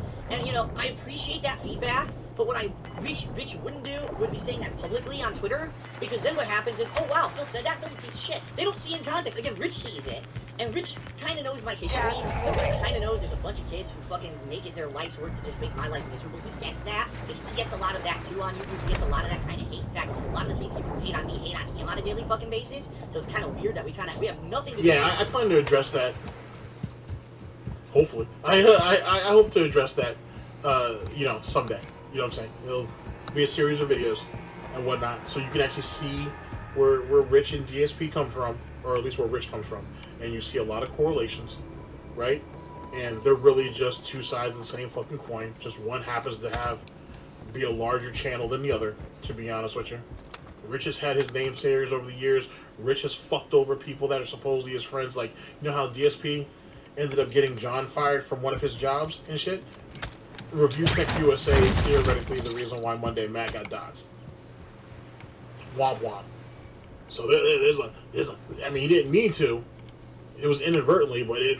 You know what I'm saying? You know, pigs of a feather flock to or snort together. Whatever. The point being, they're all shitty people anyway. You know what I'm saying? They're all shitty people. So it's whatever. But there's a lot of correlations. there's a lot of linkage between all of them. Each other. We barely ever talk. We have like no relation. Even our content is vastly different, yet we still get the same kind of hate. So obviously, there you're kind of seeing a pattern, right? And it doesn't really have to do with the content or whatever someone's coming out. It just seems that there's certain people that gravitate towards other people on YouTube and attack the fuck out of it. I'm just saying. But anyway, Rich sees this and he tweets it, and he's well intentioned, and I appreciate it. Oh, it scared the shit out of me. What I said, completely out of context, makes me look like a piece of shit. And he's absolutely Wait, don't kill me, don't kill me, don't kill me. Don't kill me! Don't kill me, don't kill me. Ah! What the hell? What the hell? Ah, you killed me, you bastard. On YouTube all the time. And that's what becomes the focus of the negative aspect, right? But at the same time, I don't think Rich realizes that when he makes tweets like that, especially when it's 5 in the fucking morning for me and I'm asleep and I can't respond to it, that all this is cause problems for me. Yo, Twitter needs to be on DSP. Twitter can only operate when DSP is Hello? for Anyone his, here? His operation time, or for his time of business, if you will, right? His operation time is what I'm looking for. There you go. Like that's when Hey, let's kill the guy. Let's kill the guy together. Come on, you guys. People on Twitter can only tweet at DSP when he's at his normal business hours. Other than that, if you're doing that off the clock, you're fucking with him. Because how is he supposed to respond to you? How is he supposed to make time to do that? So then if you go ahead and just tweet him privately, then I can understand, give you lip service, and then everybody moves on. But he can memory hold that tweet, though, too. Which is what he wants. He doesn't want to be publicly put on blast by anybody. He'll probably still say, "Oh, no problem, sir. Yeah, you're right. Maybe I should do whatever." But he'll memory hold the fuck out of that bitch. He may never even mention it, so it never happened. So then he could spin it later and be like, "Oh, Rich was attacking me. I don't know why Rich is attacking me. I've never had a problem with Rich, but he's attacking me. So, you know, it is what it is. Oh, well, I sent you a DM, Phil. What? What? No, I don't remember that. When did you do that? I don't remember that. I never got it." There's a lot of brain dead idiots who like to impersonate me on Twitter. Maybe you were speaking to one of them, but you weren't speaking to me. I have the tweets right here, Phil. I didn't do that. I don't know what you're talking about. It didn't happen. That's not beyond imagination for Darkside Phil. When he tweeted that, immediately all his viewership went and watched the fucking video. So all that happened is that hundreds, if not thousands, of people who follow his Twitter went and watched the video and said, "Wow, DSP's a piece of shit," instead of understanding the whole situation, the whole context of everything. So Hello? I really wish, I Can actually you guys hear said me? this on Twitter. I really wish that if other YouTubers Hey, wanna what's up, have buddies? kind of a discourse Anyone? with me Anyone? about what's going on or whatever, PM me or email me, darksidefil@hotmail.com. It's easy to reach me. And Twitter is not always the best avenue to do that, especially when you know that there's going to be a public eye on stuff like that. And the bottom line is, yeah, maybe a couple hundred to a couple thousand people may have seen that video of that idiot who records everything that I do. I want you to think about that. So you have such a problem with that. Why didn't you do that to Pro Jared? Why didn't you do that with the Oscars?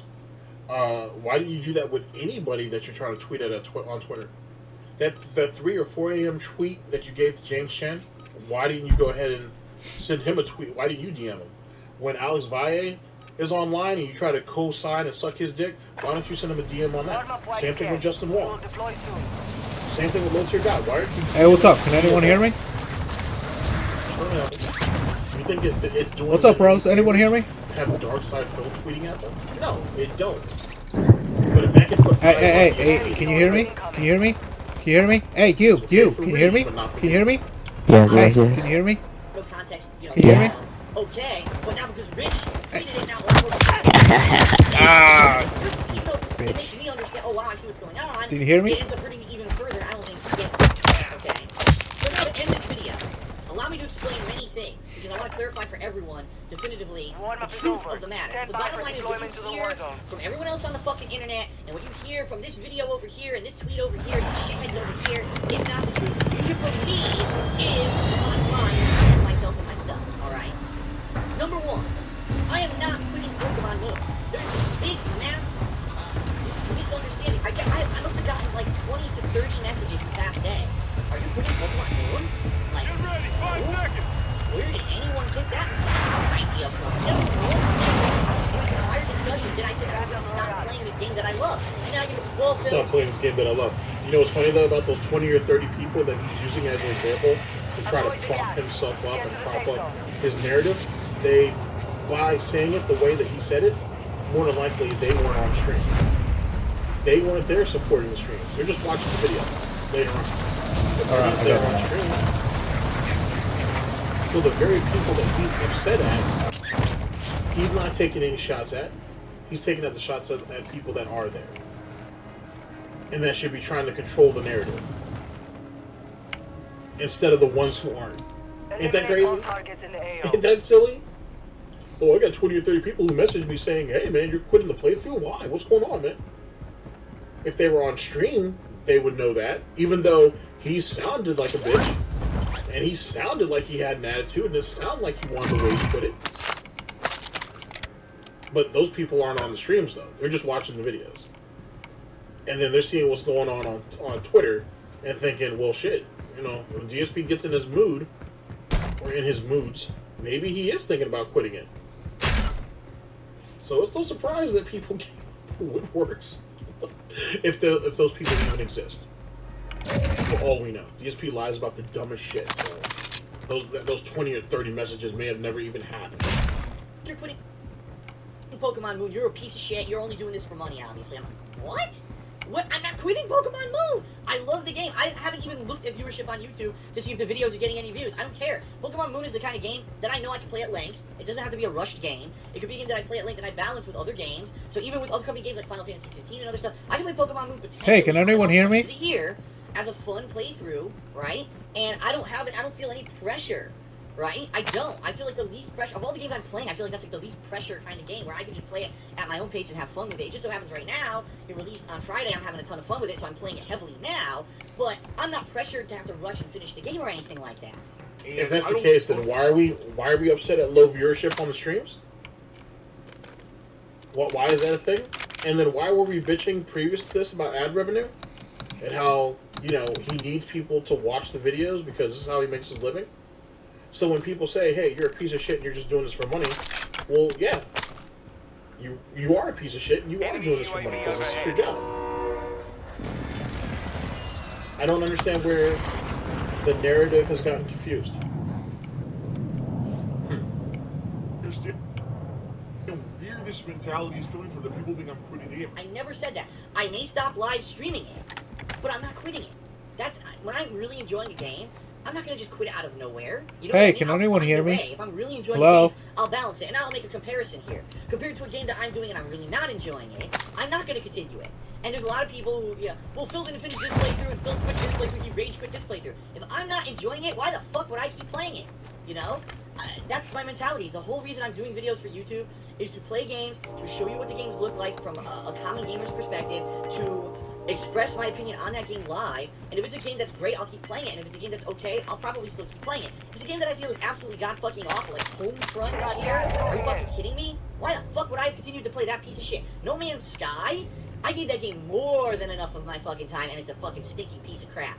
You know what I mean? I will stop playing them. So, yeah, I love Pokemon Go. There's no reason why I would stop. I mean, yeah, it might be balanced. It might be a drawn-out playthrough. I'm not going to quit playing Pokemon Go. Alright, that's number one. Number two, please, I have to implore you.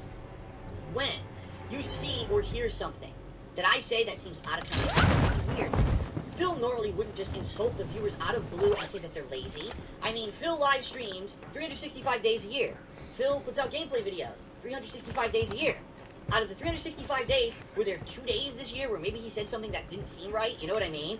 But that's the focus that everyone's got to fucking talk about because they got to get their cheap views, they got to get their cheap attention because they're scumbags. Those people have nothing to add positively to the planet. They don't. Because when you focus only on negativity, that means you have nothing positive or constructive to say.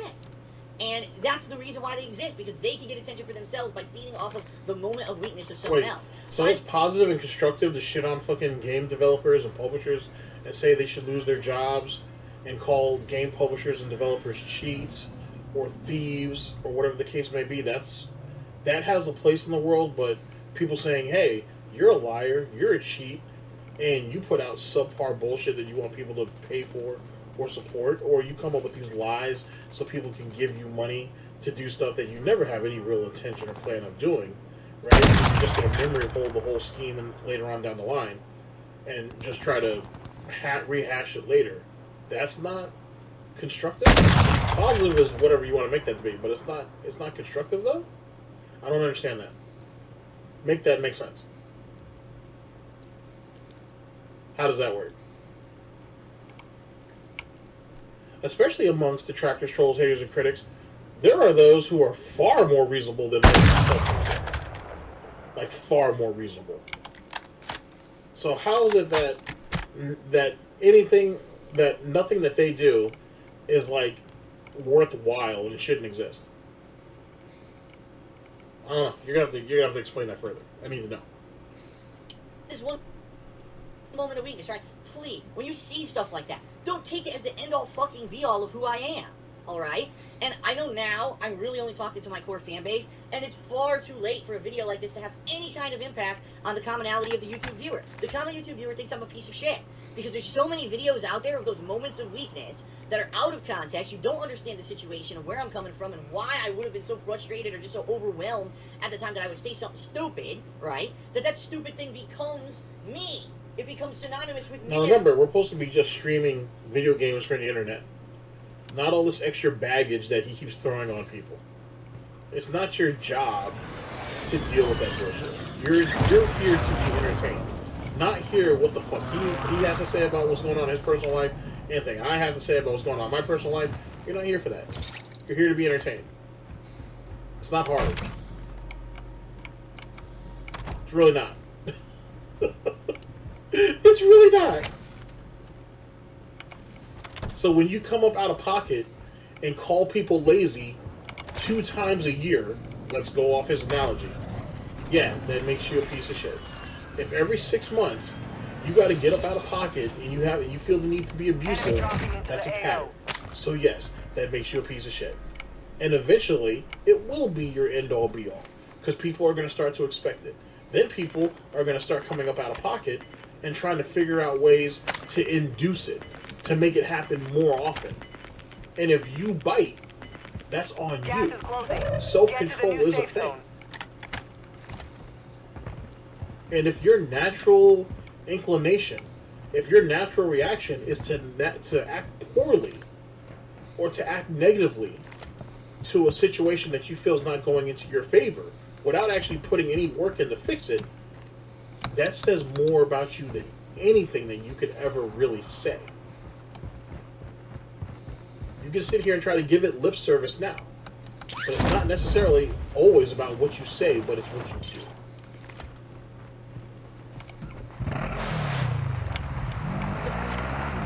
Person on YouTube, and people look and say, wow, when I switched to PSP gaming, Phil said this nasty about his viewers today. He said this nasty about something 6 months ago.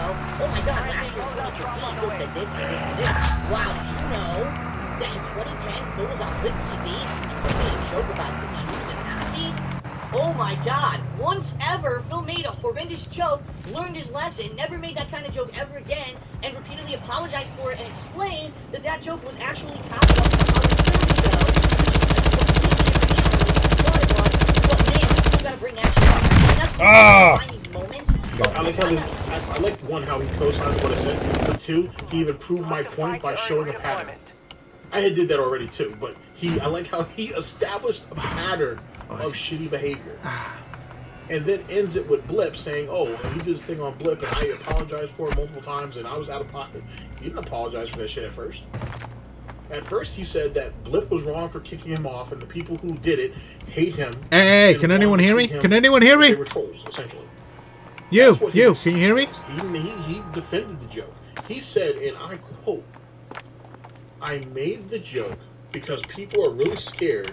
It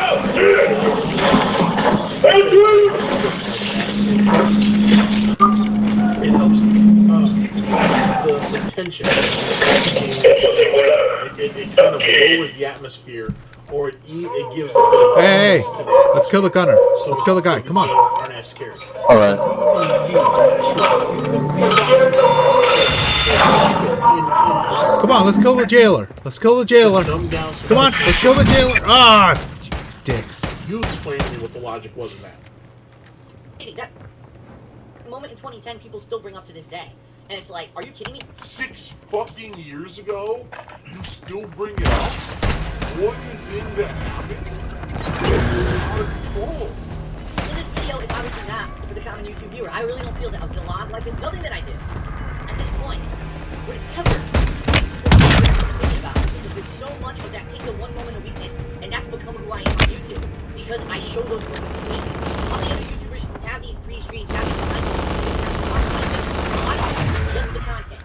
Here's the content, this is all you see of me, right? And I'm not like that. You know, I've always had this interactive relationship with the videos, interactive organic relationship with the audience. And it is a double-edged sword, because in a lot of ways it's great to have that transparency and to feel like I have this personal connection with the people who have made me popular on YouTube and allow me to do this as a job. But at the same time, when I have a moment of weakness, it stabs me right in the fucking foot or the ass or the balls or whatever the fuck you want to say, right? And it really does frustrate me. So please, when you hear that shit, you gotta understand the one moment. When you think of that one moment when I did something fucked up, please compare it to the other ridiculous amount of moments where I didn't fuck up and the amount of enjoyment that you got out of my stuff. Because I think, unfortunately, what happens on YouTube is you get this kind of black and white judgment system, right? It's either the person's amazingly good or a piece of shit. It's one or the other. There's no gray area. Now, in reality, we're all a gray area. Yes, my favorite gun! Go! We don't all show them publicly on YouTube, but in reality, we're all like this. We all have moments of greatness and moments of weakness. And for me, because the moments of weakness have been the focus on YouTube for so many people, that's why I'm seeing such a negative thing on YouTube when so many others don't show that side of anything, you know? And when I come out here and I make a video and I say, man, I feel my videos are the best Let's Plays on YouTube because they're raw and unedited, and I'm not doing a paid advertisement like these other shills, and I'm not doing the cheap thing over here like a reaction video to a movie or a trailer for cheap views because I'm busy working. See what I told you? You see how he had shit on other people to try to get himself over and make his point? He's wanting a rub from these people, by the way. He's wanting those people, right, these bigger content creators who know of him, to kind of step forward and in some ways validate that, oh, DSP's been online a long time, and I also make content too, so I understand how stressful the situation is. Then he goes ahead and backhooves them and says, you guys are shills, you guys are sellouts, and you guys are fake. Because I put my emotions out there. I put my problems out there. You guys don't. And because you guys don't, people don't know you for real. They don't have an understanding of who you are, how you think, and how things work. So you're fake. So when I put myself out there and I'm getting fucked over, it's because I'm being honest. You guys aren't. That's wild how you can... You're asking for help, and then you're shitting on the people that you want help from. All in the same sentence. That's wild. Wild. And because he don't think before he talks. And on games, yes, I do feel pride in my own work. Yes, I do feel that what I'm doing is good, but I'm not saying that other stuff can't also be good, but when I say stuff like that, people take it that way because it kind of sounds like that, even though it's not what I mean. I don't always express myself the right way, and people take that shit and say, oh, you're so elitist, and you're so fucking up in your high castle of, you know, your ego, and you don't understand that you're not the best thing on YouTube. No fucking shit. Like, of course I know I'm not the best thing on YouTube, right? Now, I don't think that the things that are popular on YouTube are necessarily the best things on YouTube either. I actually think that there's a lot of high-quality stuff on YouTube that no one sees because of the way YouTube works. And I said that for years, that YouTube's system now is broken. People can just follow a formula, and because they follow a formula, they get popularity on YouTube and make money, which is ridiculous because YouTube is not supposed to be a website where you follow a formula of production values, of having big bucks, and you know, putting a ton of time and effort into a fucking tiny video to put out on YouTube like it's a highly made television program, and then you put it out and now it's a million views. That's not what YouTube is about. That's never what it's been about. But ever since Google bought it out, they completely fucked the business and changed it into something it's not. And it's terrible to see what they do. Do you know how wild that is? This is someone who makes his living online, and he's mad at the competition because they're doing things he's not willing to do. Or, going to his typical piggy excuses, he doesn't know how to do. So they have an advantage over him that he doesn't have, and it's unfair. But even if he did know how to do what they're doing, it's still too much work, and that's not what the platform originally started off as, because nothing can ever change. And so they're fucking everything up. And it's unfair. And it's bullshit.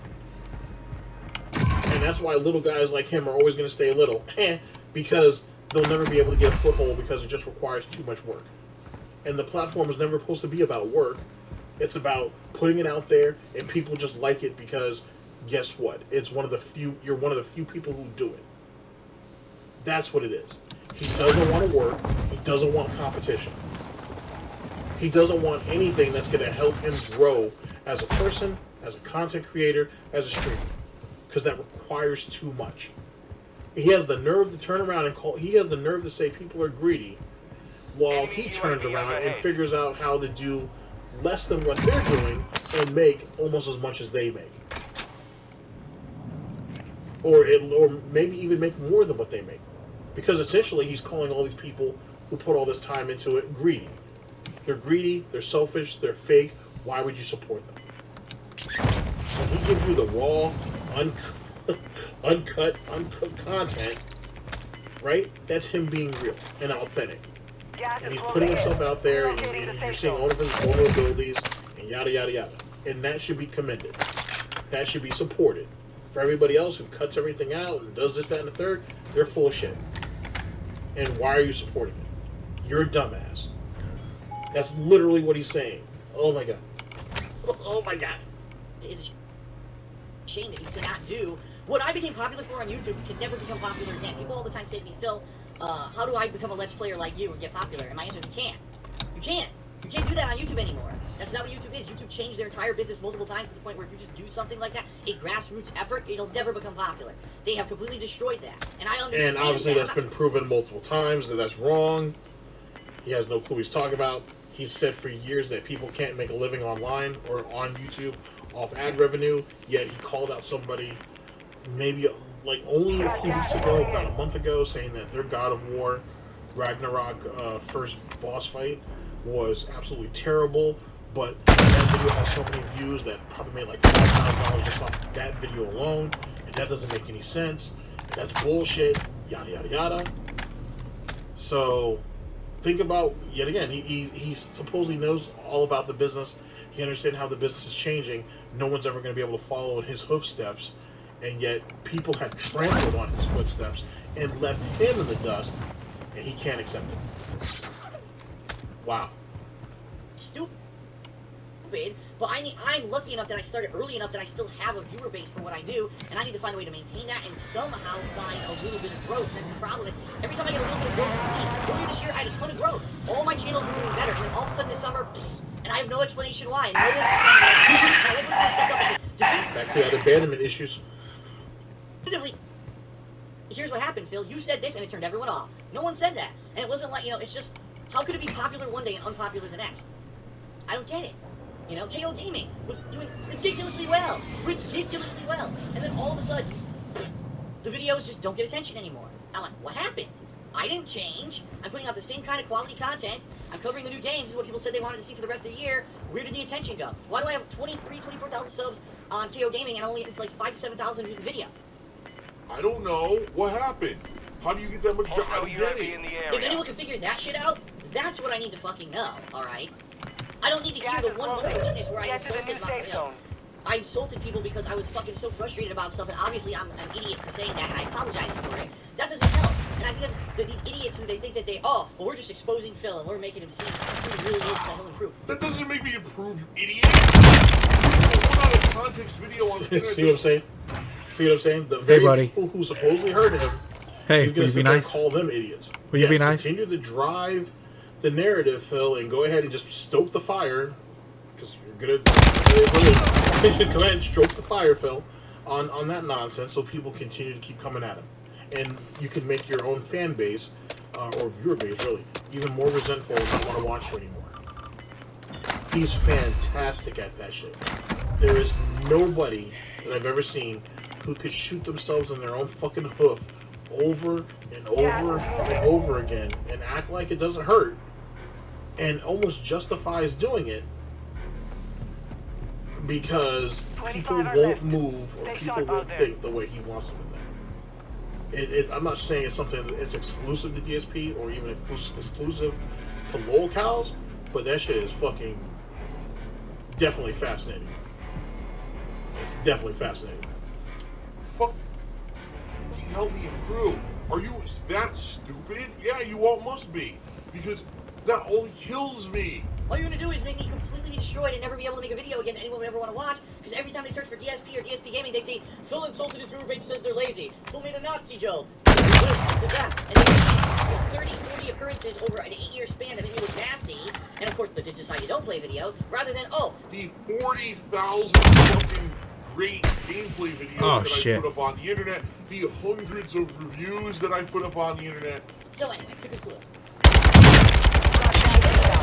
I apologize for being stupid and being human and saying dumb things every once in a while.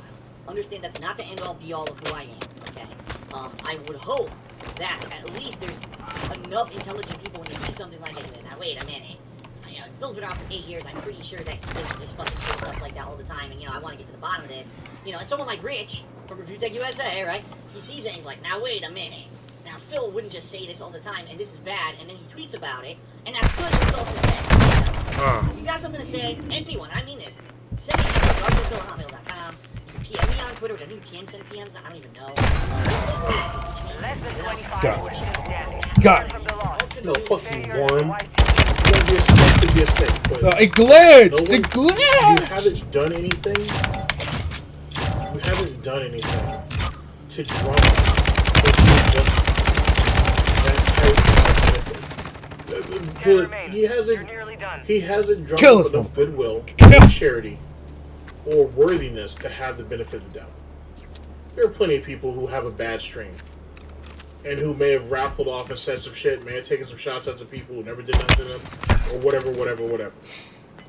Most people, well, not most people, I say some people were fortunate enough that they had enough goodwill that people were willing to let it slide.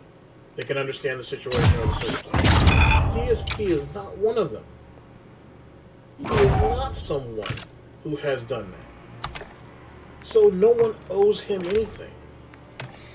So when it's time to cut the fucking bacon off your back and cook that shit publicly for public consumption, then that's what's gonna happen. Period. You didn't sit there and message each and every person on that stream public or privately and say, you guys are all lazy pieces of shit for not supporting the fucking content or not supporting the content enough. You didn't do that. You did that shit on a public forum, which meaning YouTube. You know what I'm saying? You left that in media and publicly available media that's on your channel. It was open season. So it's funny how everybody else needs to change their behavior, but he doesn't change his. And that's why no one cares. That's why no one takes him seriously. And what you see now, or what you're seeing right here, right now, just is the evolution of what you see in IRL in real time, if you will. Like, you see all of it. He never got better. He never got smarter. He never learned how to talk to people. He always has to insult them. After every sentence, essentially, someone needs to be shit on for some fucking reason. Right? We have to have a little sly-ass comment at the end of every little thing. And now, he's worse off now than he was back then. 6 years have taught him nothing. Or almost 6 years. Have taught him almost nothing. And it's been fan-fucking-tastic. It's been fan-fucking-tastic to watch this man, I use the term man, slowly kill himself for nothing but ego. For not a goddamn thing. What a fucking waste. More people, right? Because now, even though Rich is yeah, I mean, do something really stupid, okay, but then I look at, well, great, because now people see that and hate me even more. That's what I hate, right?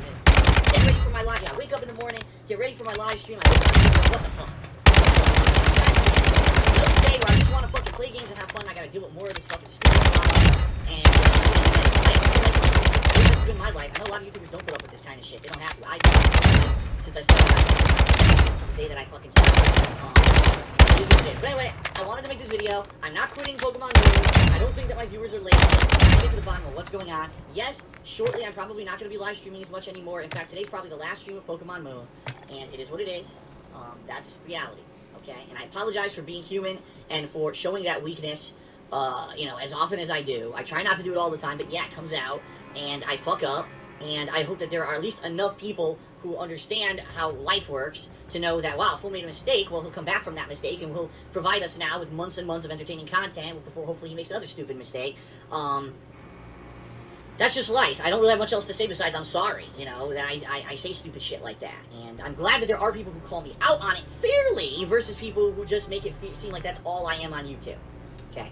That's it, everyone. Thank you for listening. Right now, I probably have to call my parents. Shit. I just realized I have about half an hour to call my parents before my stream starts. And then I'm back to work. So, that's it. Thanks. Oh boy. Now, it was Sunday, so, you know, time to call your parents, mainly his mother, and beg for money and say that how, you know, the business sucks, and everybody hates me, and I really need your support, Mom. I really need you guys to buy in on this, because this is my passion. And, you know, people depend on me. People need me. So I need you guys to really support it. Oh boy, that's how I imagine that conversation goes. Okay, this ran a little bit long. No, fuck it. I already committed to it, so we'll get ready to go in round 2. We will get ready to go in round 2. Here we go. Darkside Phil here with a special vlog. The reason I'm making this vlog is a follow-up to an announcement that I made last week in my weekend preview video. That, quite honestly, I wasn't planning on making this announcement. Okay, so, ladies and gentlemen, we are here for the second and last video that will make up our Goutmas, our day 6 of Goutmas, I should say. We are here with Stump KO Gaming / DSP Gaming, Insulting, Begging, and Crying, Part 1. This is from October 31st, Halloween of 2016. The link will be down in the description. Now, this is kind of important, right? Because I told you guys I was going to go ahead and paint the narrative of why DSP actually holds his animosity against Rich. I've actually kind of already said so, but I'll go ahead and paint it out. Because DSP was having a bad 6 months, basically. And Rich decides to call him out on stream, or call him out on social media and whatnot, which, you know, DSP feels like Rich did that to take advantage of him, and it hurt him, it hurt his reputation even more, and Rich wasn't considerate enough to, you know, send him a DM or whatever the case may be, so it could be hashed out properly and privately. That's the main reason why DSP holds his animosity against him. Now, there's a little bit more to it, because apparently Leanna used to be a big Rich fan, and she used to talk to him on Twitter.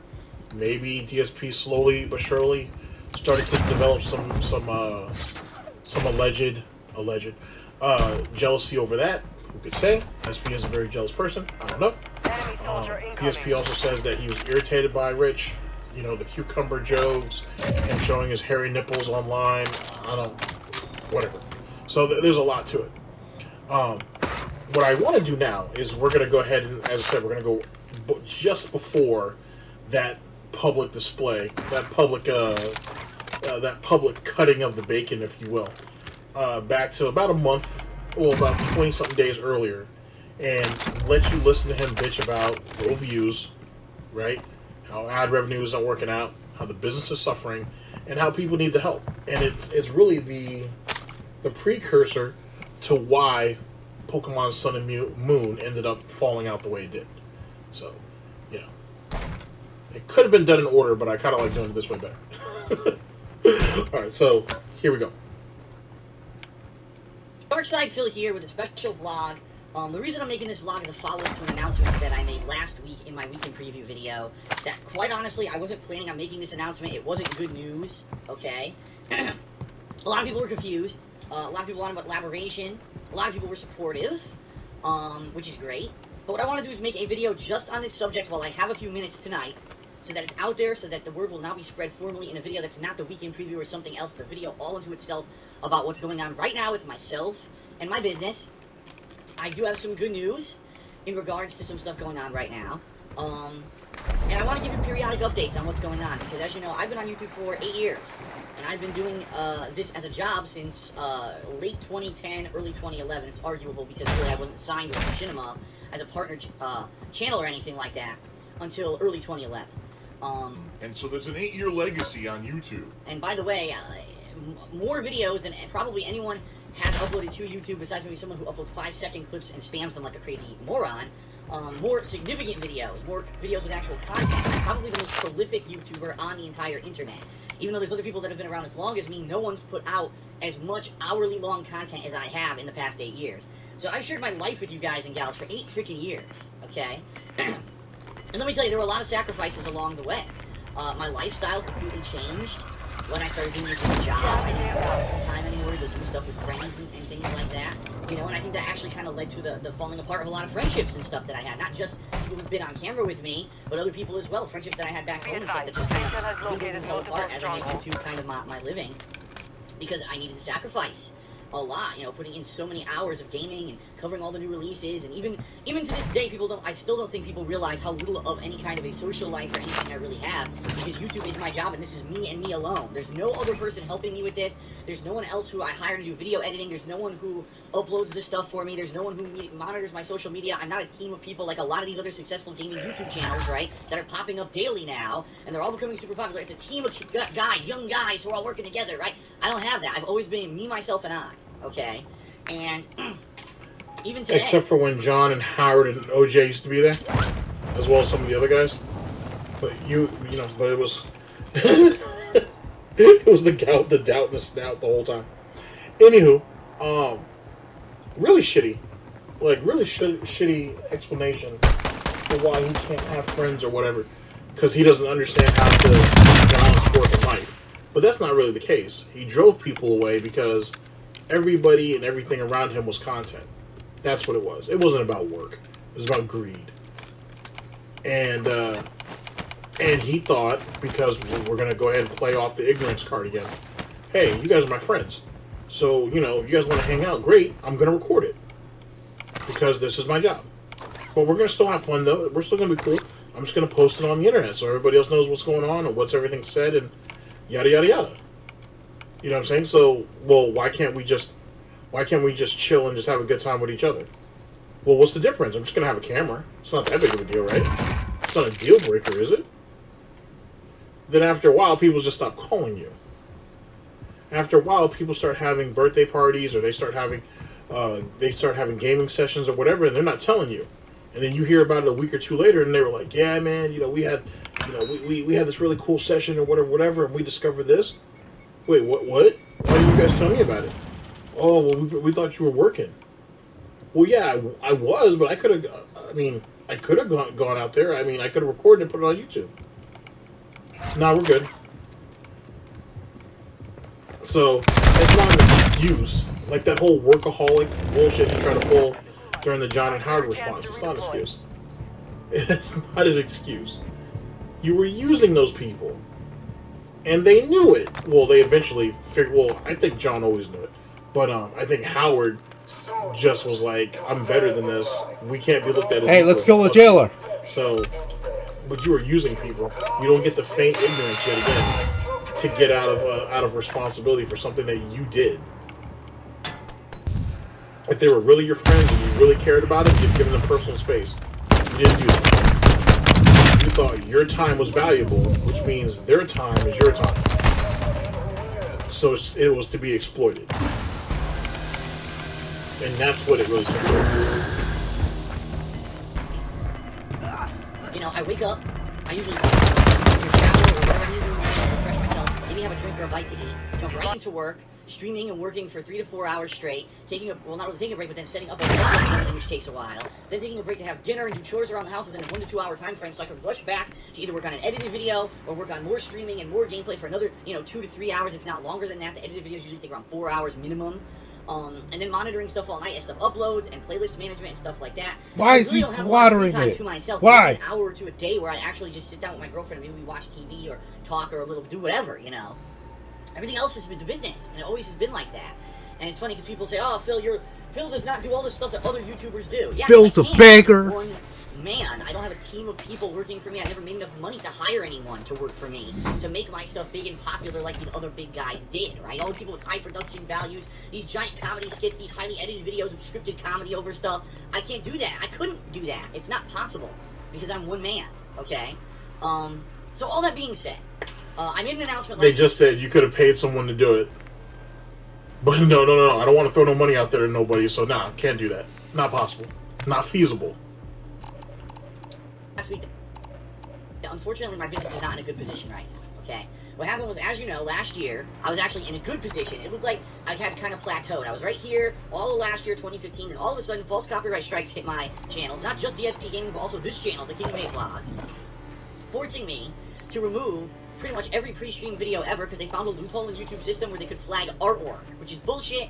I had legal permission to use any artwork that was ever used in any of my videos, but they abused the system and filed false copyright claims against me, and YouTube basically... He didn't have legal permission.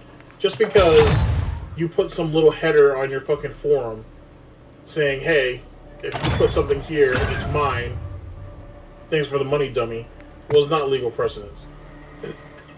I'm sorry, but it's not. You know what I'm saying? And maybe, just maybe, if you had, I don't know, more appreciation for those people and the overall fan base, maybe they wouldn't have turned on you. Just saying. Like, hitting you the way they did at that vulnerability made sense.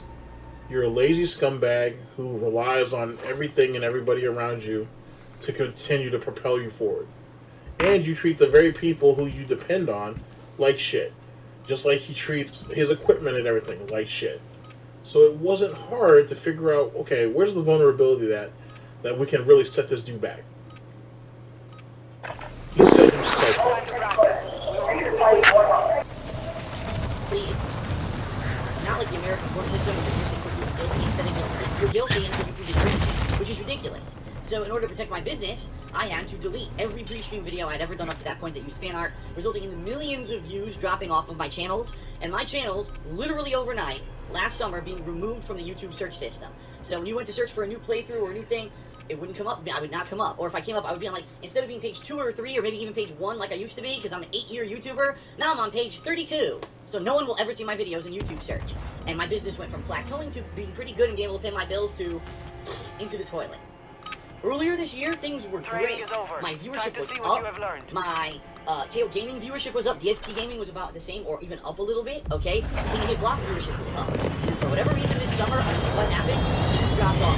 There's no logical explanation for it, because the bottom line is, if you actually look at all of my YouTube analytics and data behind the scenes of YouTube, all right, YouTube is telling me that people are watching my videos for longer than ever, meaning instead of watching a video, for example, 5 minutes, they're watching for 8 minutes.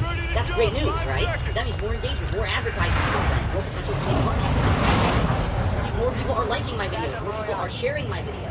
Overall, you know, all the statistics that YouTube tracks to say your channel is healthy and growing and good, everything's up, according to YouTube. But YouTube is saying my views are either stagnant or down, and my profit is down. I'm making less money.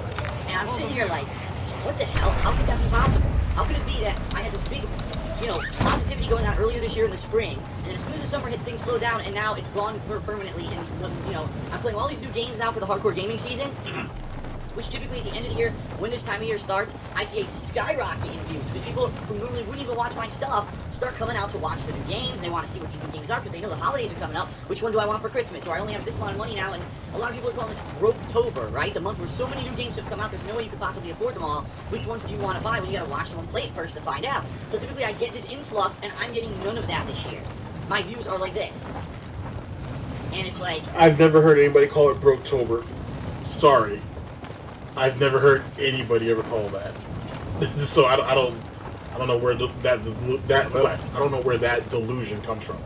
And he snuck in there that whole thing about, oh, well, what games are coming out? You know, I don't have a lot of money right now. Oh, well, let's go to YouTube and watch somebody play it first, and then we can decide, you know, if it's a good game or not. Which is yet again his shot, him shooting his shot at the at early releases, review copies, influencer copies. Yet again, a system that he himself has profited from. A system that he himself has profited from. Still has to take shots at it. I don't know why.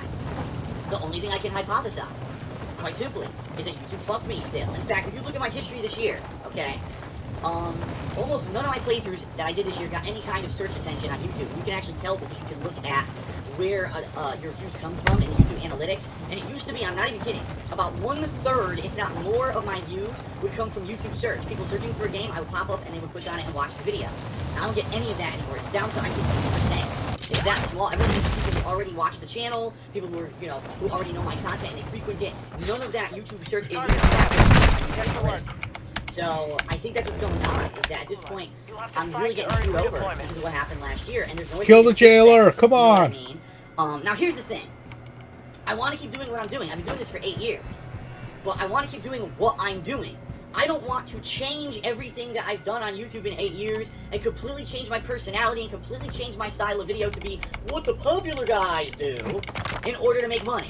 Because ultimately, even though this is my business, okay, and even though this is how I make my living, alright, I'm also doing this because I'm enjoying what I'm doing and because I feel that there's some good behind it, alright? I really do feel that by playing these games, video games like I do, raw, and putting out raw, unedited playthroughs from start to finish of a game, that it gives people an experience of exactly what that game is about. If you need a walkthrough of the game, you can The see how I jailer, got let's through it. kill the jailer. Come on, you guys. It's out there in a lot of cases, so if I can get through it, you can get through it. You can see how I flubbed through it, right?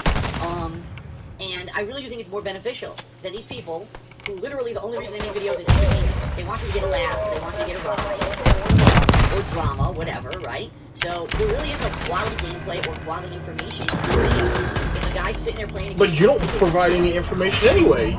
That's why you keep flubbing through the playthrough. You can barely figure anything out. You're barely getting by his own admission. So where's the value in that? And then he barely talked, unless it's this typical gay joke or whatever the case may be. Other than that, he doesn't provide anything. So even his argument is bullshit and lazy. Jesus Christ. Is it a face cam, overreacting to stuff that's not scary, basically making a series like Five Nights at Freddy's one of the worst fucking game series ever made, a multi-million, if not billion-dollar profitable gem of a series, because these idiots yelled at a face cam like a fucking Muppet, and people are so dumb that they believed that it was scary, and they went and bought the games themselves because they're dumb as fucking dirt. That's not what I want to become. Now, on the flip side of that, I also don't want That's a nice shot at PewDiePie, by the way. PewDiePie, Markiplier, Jacksepticeye. The usual suspects. become... I think I want him. I don't want to become someone who constantly has to advertise in my videos, on my streams, that my gameplay becomes more about fundraising than the actual... The one that's on that A lot of people who say I should just become a full-time streamer on Twitch, they say that's what I should do. Okay, but the only way to make money on Twitch is to constantly be getting subs and asking for donations and plugging products. So you'd have to hear that. Like, I'd have to be like one of those streamers where I'm playing, oh, thanks to this person who just donated money. Alright, now back to the game. It's so distracting. It has nothing to do with the fucking video. It has nothing to do with the game. It has nowhere belonging in a fucking stream or a video anywhere. But that's how these people make money. Those streams on Twitch, where those professional streamers, those are more about social interaction with the person on the other end of the stream than the actual game. It doesn't matter what game they're playing. They could be sitting there fucking playing Pong, right?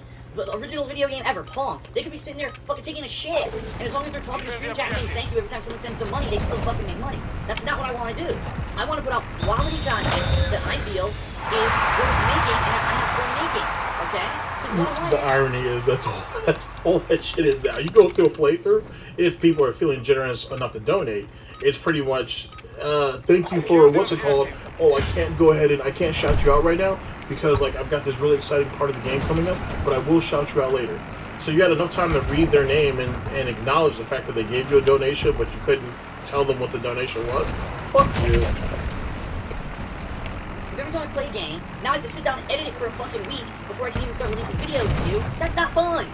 That's the whole point of YouTube, is you're supposed to share your personality and your experiences and your talents with the world and have fun doing it and make money. Not it becomes a 9-to-5 fucking job where you punch a fucking clock. Wait, oh, fuck you. First off, YouTube was never meant to was never set up with under the pretense of you making money. Twitch really wasn't either, or Justin TV or whatever. But it wasn't really meant to do that either. The fact that you can make money on these platforms is a privilege, not a right. And by him saying that, it contradicts what him and people like Review Tech USA say about, oh, I was on the platform, and I didn't make a dime for the, X amount of years or whatever. Well, yeah, because you couldn't. But the moment you guys had an opportunity to do so, you did. So be honest and stand on that. Don't sit there and say you were just throwing the shit out for free because you gave a shit about it. Sooner than later, you guys figured that, hey, there's going to be some money in here somewhere. You know what I'm saying? DSP had his vlogging channel, and that shit was monetized from damn near day one. And he still had PayPal, which is what he was promoting on all of his channels at the time, so people could send him donations because he couldn't get ad revenue off gaming content. And then Review Tech USA tried to open a Patreon 4 different times and took it down because he got self-conscious because people fucking started cracking jokes and he thought it was directly shot at him. And towards the end they were, but those first couple, no one really cared, or he was getting ready to pull some shifty type of shit that people were going to start to kind of question and be like, that's skirting the line a little bit. And he decided to go ahead and let it go before that shit could really, before people could really call him out on it. Well, that's on him. If you're going to commit to something like opening up a PayPal or whatever, you know what I'm saying, to support your content or whatever the case may be, or if you're going to commit to, if your channel is qualified for it, to go ahead and open yourself up for ad revenue, then do it. And take whatever comes with it. Are there going to be some people that are going to have some problems or some issues with it? Sure. It is what it is. Ad block is a thing. You know what I'm saying? Ad block is a thing. But for those who don't mind a couple of ads, so they can support you in your content because maybe they're not in a position to give you money, or maybe they don't want to give you money through donations or whatever, it's an option. But I would assume, and it's probably fair to say, for most people who monetize their content, they probably had at least a 20, I'd say between a 15 and like 30% drop off. You know what I mean? Most of those people will come back. You know what I'm saying? Most of those people will deal with it. If they like the content, they'll deal with it. I'm not saying that they have to deal with it, but most of them will deal with it. It is what it is. But don't sit there and just blatantly lie like this asshole. I was having fun. Now it's time to edit this for a week and release 2 parts a day. Oh look, I have 1 million subscribers on YouTube now. People are fucking stupid as shit. And really, that's what it's become. They're trying to emulate everyone else. It's actually a successful formula on YouTube. And so when people come to me and say, why don't you do it? I say, I was out before, I did this before any of those people existed. And I still do it my way, because I think it's the better way, but you're not getting millions of views, and you're not getting millions of subs. And then they can tell me I do it wrong. I'm doing it wrong. Wait, didn't we say in the first video, though, that he isn't the best person who does gaming content, and he doesn't believe that he's better than those people? But he's just giving his opinion and whatnot, and he didn't mean it that way? It was taken out of context? Oh, well, I'm sorry. I mean, it's not like I planned this video to go the way it is so you can see the contradictions. It's not like that was a thing that was malicious and whatnot. That would show premeditation on my part. The way I did it before all of this bullshit, this scripted, fake, nonsense, high production value, teams of people putting out scripted, high volume, highly edited bullshit, fake content. You know, the same stuff that he didn't mean. He doesn't know how to convey himself. That's what he told us in the last video. Okay, just, again, no premeditation on my part. I'm not doing it wrong. I'm doing it right. I'm doing it the way that I care about it. Where if you actually care about the game and you want to have that genuine experience, that's what I'm sharing with you. Not this highly over bullshit video, which is fake as fuck. If you want to watch fake as fuck, go watch television. Go watch fucking, anything that's out there already that's highly produced and is incredibly fake. You know what I mean? Go watch fucking reality, because that's really what it is. It's reality TV. Everyone wants reality TV now. The lowest common denominator. People with 2 fucking brain cells in their brain. I gotta watch reality TV, right? And that's what it's all about. Reality fucking TV. Not someone actually playing a game and enjoying it, but I have to now... Edited videos are the lowest common denominator. On the level of edited television. Or, sorry, reality TV. Wow. Dramatize everything going on for entertainment purposes. No! I don't want to become that. I don't want to be the shill. I don't want to be the clown, the Muppet that dances on camera. I don't want to be any of this. Yeah, every once in a while it's okay to do those things. But that's not what I want to become the embodiment of on YouTube to make money and keep doing this as a living, right? So I'm worried because right now my views are the same or even going down a little bit. My profit apparently is going down, which I don't understand. And I'm supposed to be having the most busy time of the year. It makes no fucking sense what's going on right now. All of YouTube's metrics are telling me everything's positive. Everything's good and better and positive, yet I'm making less money. How is that fucking possible? So I need help. Right now, I need, first of all, people who are watching my stuff to spread it via word of mouth so that I can keep paying my fucking bills and keep my house and not have it repossessed. Defend the objective. Help. Number 2, Patreon. Because the bottom line is, if you already watch my stuff, you already spread the word about my stuff, and YouTube is saying that everyone who watches my stuff is liking it according to all their metrics, right? The only thing you can do to help is Patreon. And this is where, ladies and gentlemen, my pseudo-genius comes into play. This is where the laziness part comes from. This is what he was really drumming at in that Pokemon Sun and Moon playthrough shit. You know, hey, we could barely have 400 views. Excuse me. You guys are not throwing money to my Patreon. You guys aren't clicking on enough ads. It all came back down to money. And Rich, more than likely, saw that for what it was. And DSP didn't like the fact that his little pignosis was being called out, and by someone who he couldn't necessarily attack, at least not right away, and certainly not head up. And it fucked up the narrative. Because he's been painting this narrative for the last month, but really for like the last 6 months, that hey, you guys need to be more supportive. If you guys can't support the stream, you guys have to find other ways of coming through and supporting me. This is how I make my living. This asshole just told you, hey man, I'm not gonna lose my fucking house. Save the house. I don't want to go through all that. This is late 2016, ladies and gentlemen. This isn't 2017, Escort Saga, taxes, or anything like that. This is late 2016.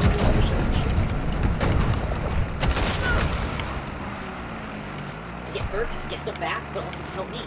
Because the bottom line is, if a small amount of my viewership were patrons, if 10% of the people who watch me every single day, 2 million views still on DSP Gaming a month, and that's not counting views here on TV vlogs or over on KO Gaming or anything. That's just the channel alone. It's over 2 million views a month. Alright? 10% or 2 million, 10% gave $1 a month. I would never have to worry about YouTube again. I wouldn't have to worry about views. I wouldn't have to worry about advertisements. If that was a consistent pledge that I got on Patreon, you would never have to hear me make a video like this, and I never have to say I'm in dire straits and I don't even know if I can do this business long term anymore. But that's the truth of the matter is that people don't realize that. And I don't actually talk about it outside of things like my free stream because I don't advertise. I don't. My only advertisement is on free stream every day. That's it. I don't make videos about it. I barely ever post up on Twitter an advertisement. Almost nothing. So, because of that, because I'm all about the games and the gameplay of busting my ass making gameplay videos, I don't make a lot of money. I'm not like these other fucking people, right? And I'm not using all now, this greedy fuck, sorry, I almost missed that. So, 10% of 2 million is 200,000? So he thinks that 200,000, if everybody gave him $1 a month, 10% of his viewer base, what's that, 200,000 a month? What's that, 200, what's that, 2.4 million a year?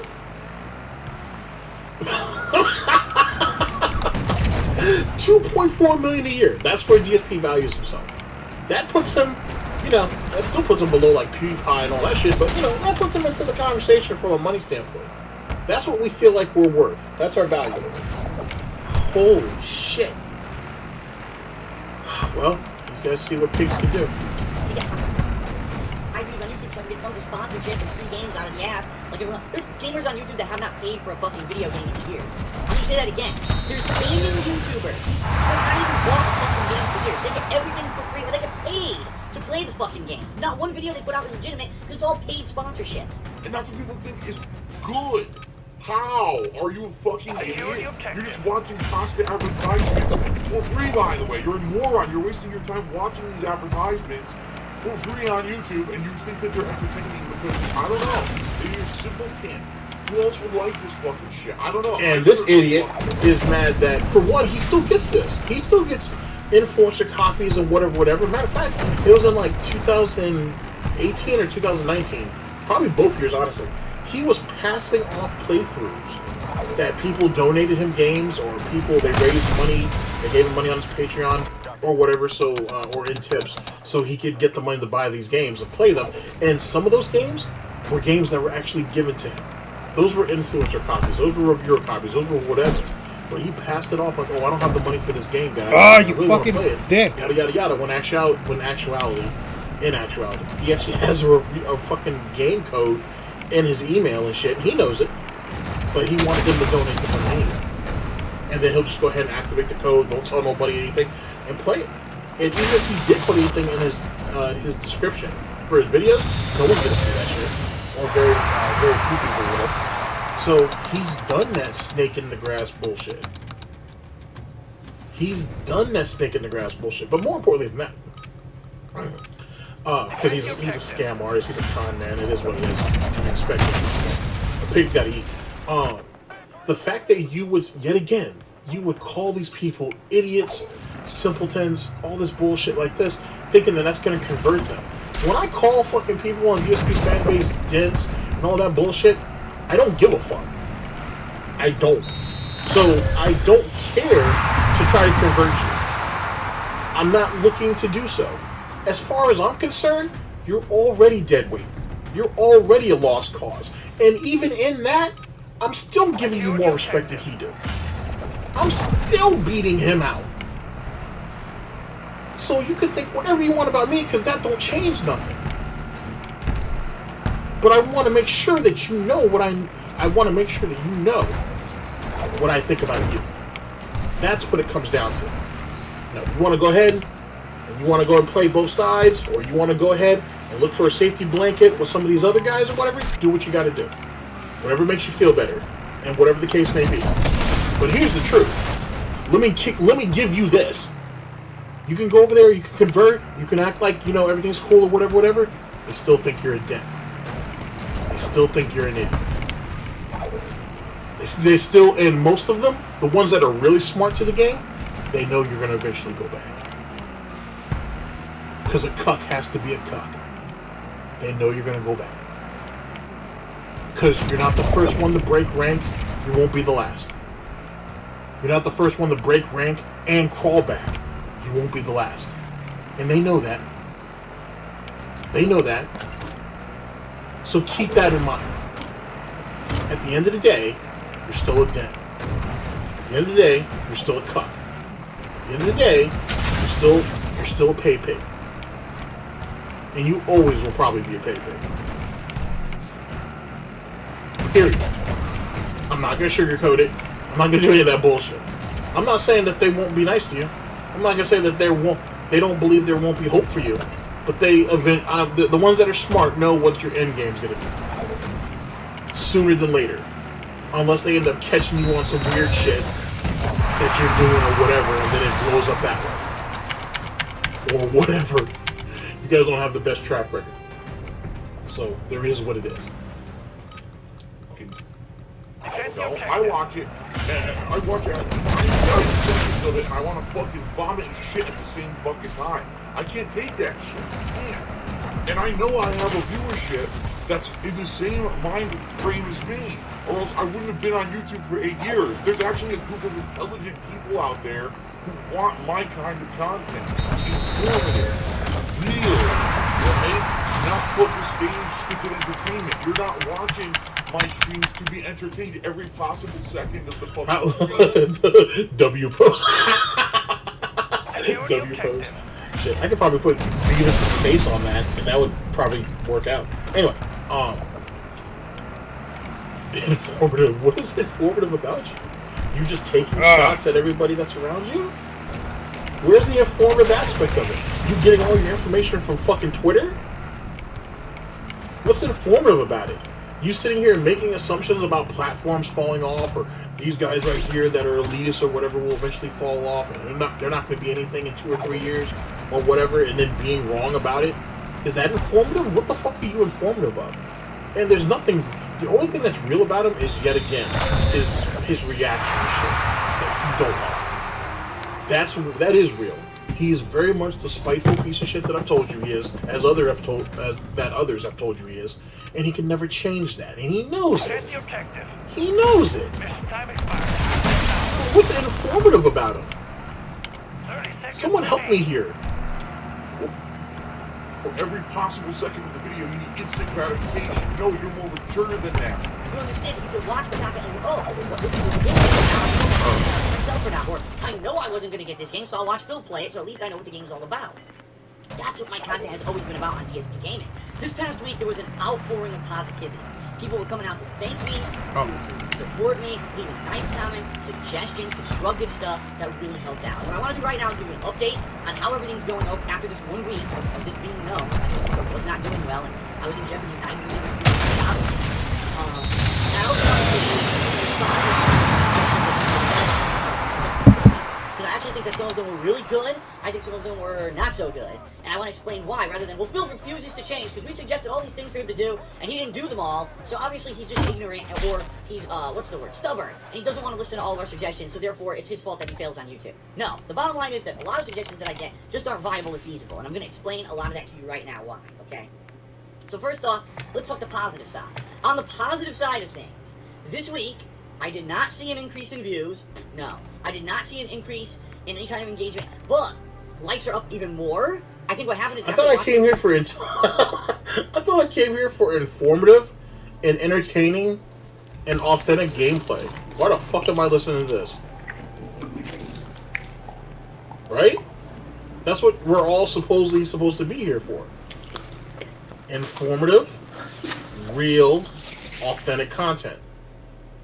Why am I getting this shit? This isn't content. I mean, it is, but it's not the content that he meant for it to be. So why the fuck does this even exist?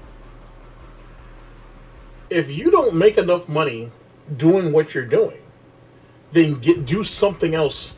You know what I'm saying? I'm not saying quit what you're doing and then immediately just go ahead and do something else. You're going to have to branch out. You're going to have to divide your time a little bit. If you're at a job right now where you feel like you're not being appreciated, you're not making enough money, or whatever the case may be, look for another job. Don't quit what you have. Hold on to what you have until you get that next job. And until you get yourself established. Secure the objective. You know what I'm saying? If it gives you the flexibility to do so. But don't sit here and do this dumb shit. And he's mad that people call him an e-beggar, but that's what it is. You're not actually doing anything. You want everybody else to do something. You're taking the easy way out. And no one's ever going to respect you for that. And you can sit there and try to stand on, oh, well, I've been doing this for a number of years. I've given you X amount of years of free stuff or whatever. It wasn't like you weren't compensated for that shit. Your 8-year legacy, all the time that you were on the platform making a living, you were being paid for that. So it wasn't free because you were being paid for it. And then even his first 3 years, or whatever, he was being paid for that too. Because he had ad revenue on King of Hate HD, and more importantly, PayPal. Sorry, not Patreon. He had PayPal those early years. So he was being paid then too. He can go ahead and call it, donations, charity, whatever. He was being compensated for his time. If people were sending him free games, or whatever the case may be, he was being compensated for his time. Because he couldn't afford the games. Right? That's why someone had to send it to him. He makes it, people like that make it sound like they did this for free. He didn't do it for free. It's just now you're in a position where you can be compensated in another way, and maybe even a more lucrative way. But you didn't do this for free. You got something out of this.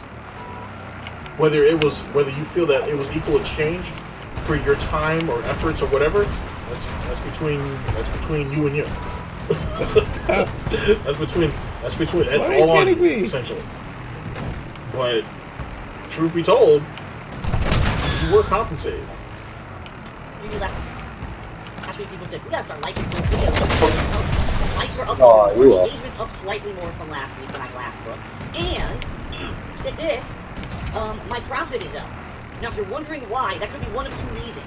It could be because people realize, oh shit, Phil makes money off of the ads on his videos. Let's do him a favor, let's do him a solid.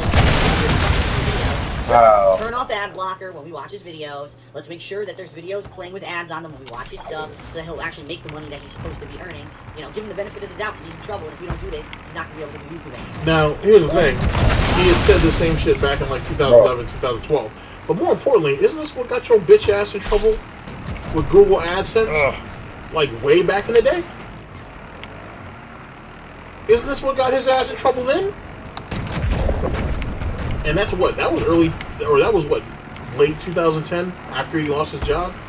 Hey guys, I appreciate if you guys would quit some ads because, it's not cheap what I do here. It costs a lot of money, to get games and stuff like that. And, I'd appreciate it if you guys would interact with the ads and whatnot. You're not supposed to say that on YouTube, you know what I'm saying? So, when I say interact, you know what I mean. You know what I'm saying? So, I don't want to come out and say it because I'm not supposed to say it, but, that's what DSP said. Well, that's what DSP did. And now we're doing it again. Talking about giving you the benefit of the fucking doubt. You were able to make a living for 8 fucking years. What'd you do with the money? Did you curb your spending? Anything? Did you make any improvements to your quote-unquote business that didn't directly correlate with extra efforts or extra money that your audience had to put in for you to make that happen? Defend the objective. I think so. Or it could be that right now is the beginning of the biggest advertisement season of the year. It's traditionally October through December when the ads pick up in ad revenue. You're going to see way more ads, way different ads for products that are holiday or gift-giving themed. You're going to see a lot of game ads, movie ads, Christmas-style ads coming up in the next few months on YouTube. And those are the high-paying ads. This is like the prime time to make videos on YouTube right now. Because right now is the big money-making paying time, okay? So maybe YouTube flipped the switch, and now all the better ads are now being on YouTube this week, and so my ad revenue's going. It could be that, or it could be both. It could be a factor of both things. So I made a little bit of extra money this week in comparison to what I would usually make. The bottom line is, it looks like this month, we're near the end of the month. I won't know for about another week, actually, because there's 3 more days left in the month to process all the data. So really, it's about a week from today, I will actually know how I did in October. It's looking like I'm definitely going to do better than I did in September, but it's certainly not looking like it's going to be anywhere near as good as I need to do or have been doing ever in this kind of time of year. It's only a little bit more than what I used to make, okay? But the other positive thing, is that number one, Patreon, I had... So then wait, what was the point of... Not that I'm trying to convince him, or not that I'm trying to make a point of him being a better liar or anything, but you made extra money because YouTube put the ads or whatever, so, the more lucrative ads, if you will, are coming through, which translated into you making extra money, but it wasn't enough, or it's not enough, to make what you need to make. That's a very strange I must have really didn't even catch that. It's not enough money. It's extra money, but it's still not enough money for you to meet your obligations. Then why did you even bring up that you made extra money this month? Why didn't you just say, the better ads are coming in, I need you guys to really help me out and engage with those ads, and whatever the case may be, engage with the content. And hopefully, that will make up for some of the months that I came up short, and more importantly, maybe even put me ahead for the months ahead. Why not do that? What was the point of you even bringing up that you made extra money if that extra money really didn't help? If it was really just... If it didn't even supplement what you normally bring in. Damn, you're stupid. And that's not even a lie. That's just you...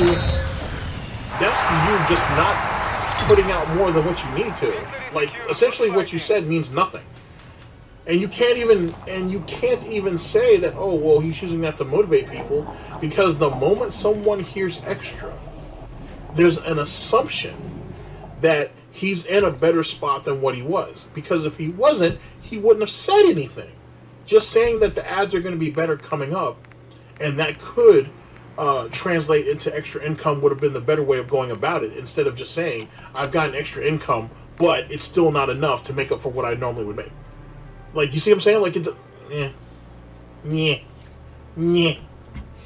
Boring. Of support this week for people who pledged to my Patreon. And I just want to say this right up front. Thank you to those who watched the weekend preview last week, believed me, and listened. Because the worst thing would happen is no one believed me, no one listened, and then by the end of this year, that's it, and my YouTube career is done, and I'm gone. And 8 years, a legacy gone, just because people didn't believe me, that I was actually in trouble and that I needed your help, alright? People did. And I think, over 50 new people pledged to my Patreon. I think this month, October 2016... And this is even more silly. if he did, he did. I told you guys this. He did this for a long ass time, month in, month out. Hey, if you guys don't support and help me make these Patreon goals each and every single month, each and every month, I'm that closer to losing my business, or I'm each and every month, I'm literally walking that tightrope to where I could lose everything off of 1 month. Like if $1,200 or $1,250 or even $1,500 is a make or break for you each and every month as it pertains to your business, then you have fucked up. You have fucked up monumentally. And it may be time to pack up and do something else. Maybe I'm gonna have the most number of pledges ever on Patreon. I'm probably going to make the most money ever that I've ever made on Patreon before, since I started in February of 2015. Now I want to clarify that because there's some misconceptions. There's all these dumb reporting websites out there that never have correct data. Not once ever have I used any of these reporting websites for YouTube or Patreon or anything where the data was correct. All they do is they take the front-facing number on the front of the fucking webpage, and they think that it's right no matter what. When in reality, all data that's public-facing is subject to context, alright? If you look at a graph of like how I've done on Patreon, it looks like I plummeted. Oh my god, less, and now it's less than, it's like $1,000 a month. So what happened? He plummeted. Wrong! It's all wrong. The data is completely utterly wrong. This, yet again, part of my pseudo genius, if you will. This is a direct shot to Rich. Because when Rich was trying to figure out how is it that DSP was still able to pay his bills, how is he making enough money to pay his bills, I should say, he always ran to Social Blade. Now, Rich has admitted plenty of times that these numbers, as it pertains to what he's making, aren't completely accurate. But them tracking your views and your subs are. Well, they used to. Not the subs part, not anymore. But your views at the very least. And looking at his views, and then Rich kind of thinking, okay, well, this is what I'm making, and he's not making, and we probably make somewhat around the same amount, and he's only making this. Yeah, I don't see how you're making it. So this is a shot at Rich, because Rich has been doing that, especially in the year 2016 and whatnot when he was doing some of his live streams and shit. It wouldn't be uncommon to find like third out of third over there on that situation. Matter of fact, Mr. Huff Stuff actually has. Mr. Huff Stuff used to have. He had, I think, a couple of videos he made where they were from Rich's streams, where you could see a lot of that. But then again, down in the description is the archive that someone on Twitter, it's not me, that someone on Twitter had painstakingly put together that has all of this archived detractor content. And, if I remember correctly, there's a channel called Mr. Stuff. And that right there is slowly but surely building back up all the things that Mr. Huff Stuff had. I will have the editor put the link to, well, the archive is permanently in the description. And I will have the Mr. Stuff channel. I'll make sure that link is down there too. The editor is really good about that shit. And you can check that out as well. Like I said, they're slowly but surely compiling those videos and reposting them. So you should be able to find that down there too. Check it out. Sub to the channel.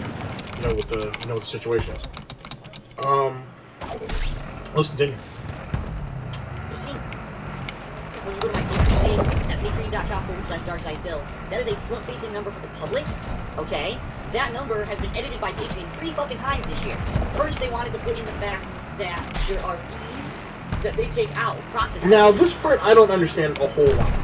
To be honest, I think I saw Tevin may have like an old archive video. Like he did like an old video. Like, I'm not sure if it was a bag of time, but he had one of those streams where he would go over like random older stuff. And Tevin kind of explained it, but I'm just gonna go out on a limb and say that DSP was lying. DSP had to be lying because he's saying that Patreon was doing all this crazy shit and they were doing this, that, and the third. The understanding is, I don't have a Patreon, but I have the understanding that if I open one, that Patreon gets their cut.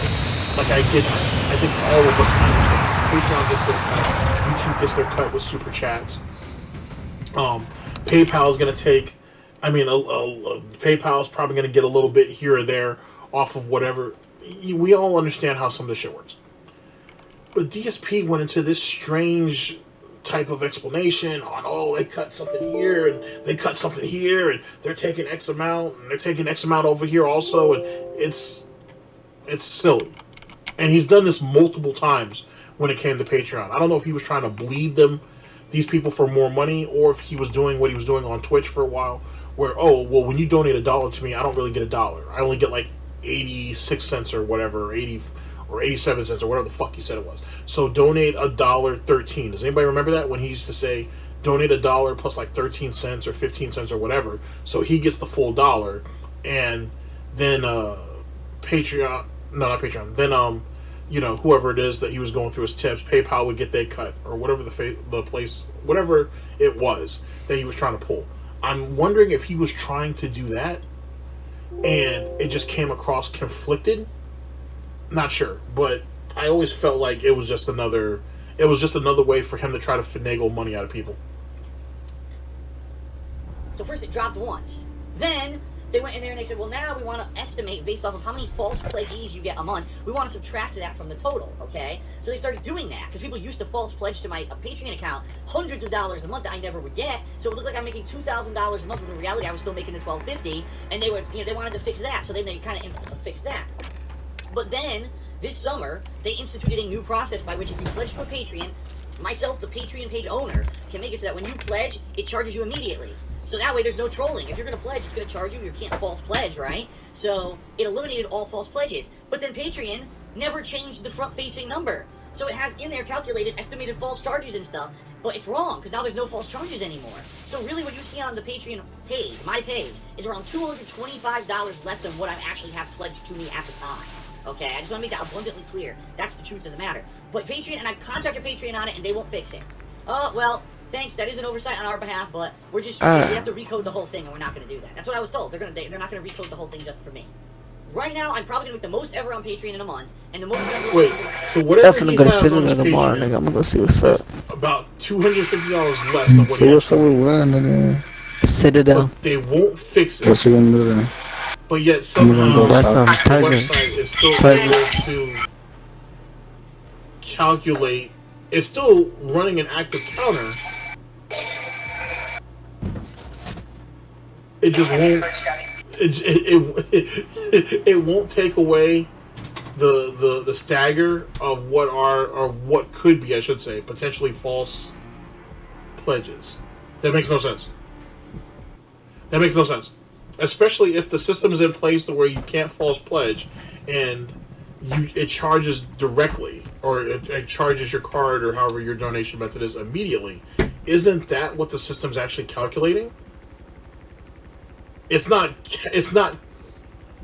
counting phantom money. It's counting what comes in, right?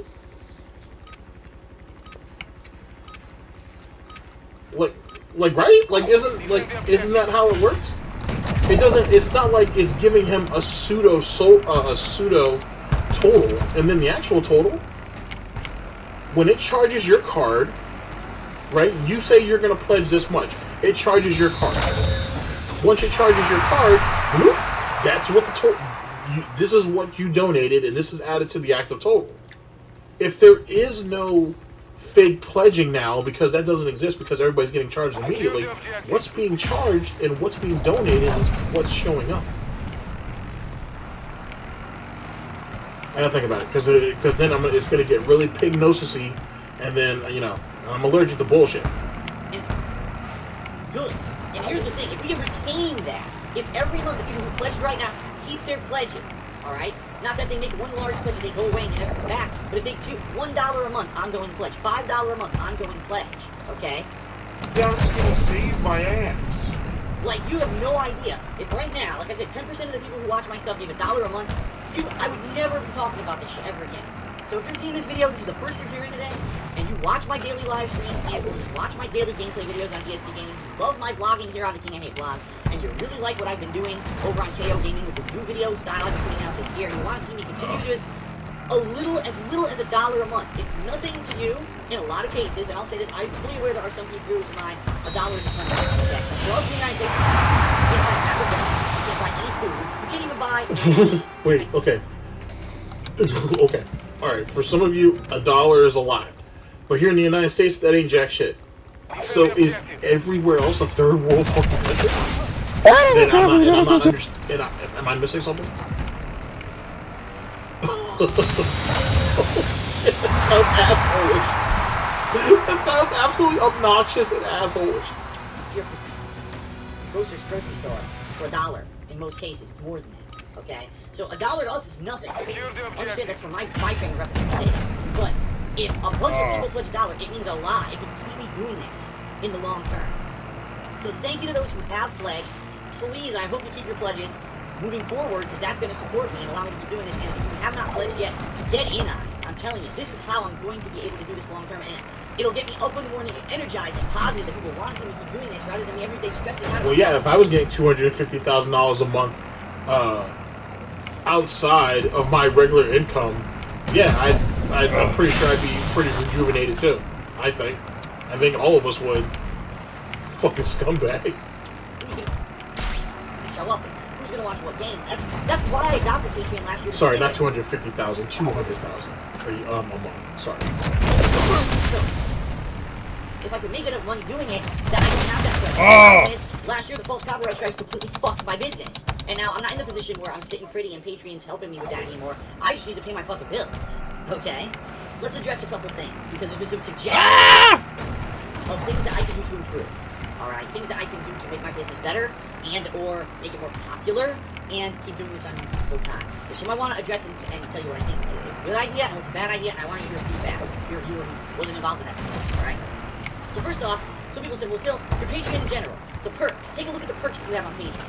Now a lot of people this week said, well, why don't you get better perks? Like for example, there's YouTubers out there who for $1 a month or $5 a month, you get early access to all their stuff. They have an exclusive stream they do, or they have an exclusive video series that they put out. Early access is great, and almost all YouTubers who use Patreon do it. Why don't you? I can answer that directly for you, and this is God's honest truth. When I was setting up my Patreon in early 2015, I wanted to do that, and I immediately heard through the grapevine that the certain group of people, you know, those same fucking people that put copyright strikes against my channel and swat me and do all this nasty shit to me because they're really vile fucking human beings. Guess what they said? They publicly said this on social media. If Phil puts anything hidden behind a paywall on Patreon, we will just...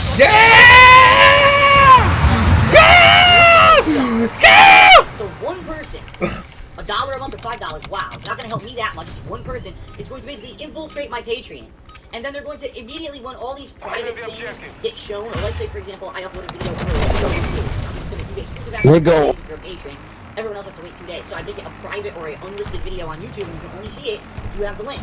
So obviously, I'll send that link out to the Patreon. This one inside asshole is going to send that information publicly to the world. Alright? They'll either down. So $1 or $5 a month isn't a big deal, isn't really much, doesn't really do anything. But didn't you say that $1 a month would be fucking super helpful? I mean, even though he means as a collective, I get that. I mean, didn't he not say that? Now, $1 or $5 don't mean shit. Woo! And then, truth be told, this goes back to what he told, what he said once, where he said that he can't refund. This is over the Project 7 shit. That he couldn't refund people their money because he didn't know how. Oh, they're actually playing. He didn't know if this money, how this money was supposed to be pledged for here, and this money was supposed to go for the stretch goal, and he couldn't tell the difference. Well, if you felt like someone was going to go ahead and donate to you, and they made some squirrely shit, why don't you just refund them so it revokes their access? Did you want to, thanks for the money, dummy, and whatnot, and then you thought you were going to walk away, but Patreon doesn't allow that? Like, explain to me exactly what the situation is. You could just refund them their money and keep going. It sounds like you don't want to give up the money, and you want to be able to kind of spit in that person's face at the same time. I don't know. Get that link, the unlisted link, and post it publicly on social media, so that everyone who wants to see the video can just watch it anyway, therefore making that perk level completely worthless. This is what I was threatened with when I wanted to set up my fucking Patreon last year. Tell me what the fuck I've ever done in my life to deserve the shit that I've gotten. Seriously. Like, everyone on planet Earth can use Patreon in a nice way, and I have to limit what I do because of these pieces of shit. These human pieces of shit want to ruin my life. And it's awful, the things that they've done to me over the years, and this is one of them. So sadly, no. I'm sorry, everyone. I would like to have a private show. I would love to have advanced access to a review or maybe my year-end series. You know, you see it 2 days early coming up if you're a patron. Can't do it. Can't do it because of these fucking scumbags. Okay? So that's out of the question. Yeah! Yeah! My TV! Well, Phil, why don't you just, if you really want a lot of people to pledge $1, why not just make everything for $1, right? Why not make it so that forum access and voting on events and everything is just $1? But I'll tell you why, it's logistics. Because when I get people who pledge $5 or more, I have to sort through this giant fucking file that Patreon sends me. By the way, it's not sorted either. I have to sort through it. It takes hours of work to get through it and order it for how much every person pledged and cleared and everything. And then I have to get all their information. I have to message all of them on Patreon. Get their email information and their forum information. So I then who's have to fighting file all who? that out and send it to my webmaster, who then takes that big listing that I gave him and does the upgrades every month. There's no automated system. This is what people don't seem to realize. I'm a one-man show. There's no automated system, right? I'm not a big company. I don't have other people working for me to do the busy work like this. And the bottom line is I work so much. I stream so much. I play so many games and put out so much content that I don't have time to do this stuff. So for me, it's tough to even make it happen now with the 50 or some people who pledge $5 or more a month. Now imagine if that quadrupled. So you have time to bitch and complain in videos like this, and apology videos for when Rich called you out, but you don't have time to get it together, and you don't have time to work out business expenses, or work out a budget, or whatever. Is this supposed to be really the justification? Because he worked so much. And if I remember correctly, didn't he stream less in 2015 and 2016 than he does now? I have no idea who's playing. I have to think on that. Scratch my last point. Whether he actually streams longer, or he streamed less back then than he does now. Hey, Chucky. Oh, what? What are you Yeah, doing what do you here? Go home. You have work tomorrow. 400 people a month are pledging $1, and now I have to process 400 Go to work. upgrades. I would not have time to work. It would be I my didn't know month. you were Wait. Huh? Now I think about it, his Yes. master actually is the one who handled all that shit for him. He never did any of that. Actually, I'm pretty confident he doesn't know. I got What you, are you Monkey doing Gamer. I got you, my boy. Don't even trip. I was in your team the What are whole you? time, my boy. I Go got to you, sleep. dog. It's You fucking need to go to late. sleep. Stop streaming. Nobody's watching, Chucky. Also, I can hear you from all the way down there fucking screaming right now, cunt. Oh. Because it was an intense game of soccer. What time are you going to go down to bed? Fine, right now. God, Good. so annoying. Good. How long have I been streaming? What are you doing there? You're just... I've been streaming for 2 hours and 51 minutes. Ugh. You'll get there, Chucky. You'll get there eventually. That's nothing. I have to stream for like 12 hours. I gotta be like Dr. Disrespect. He streams non-stop for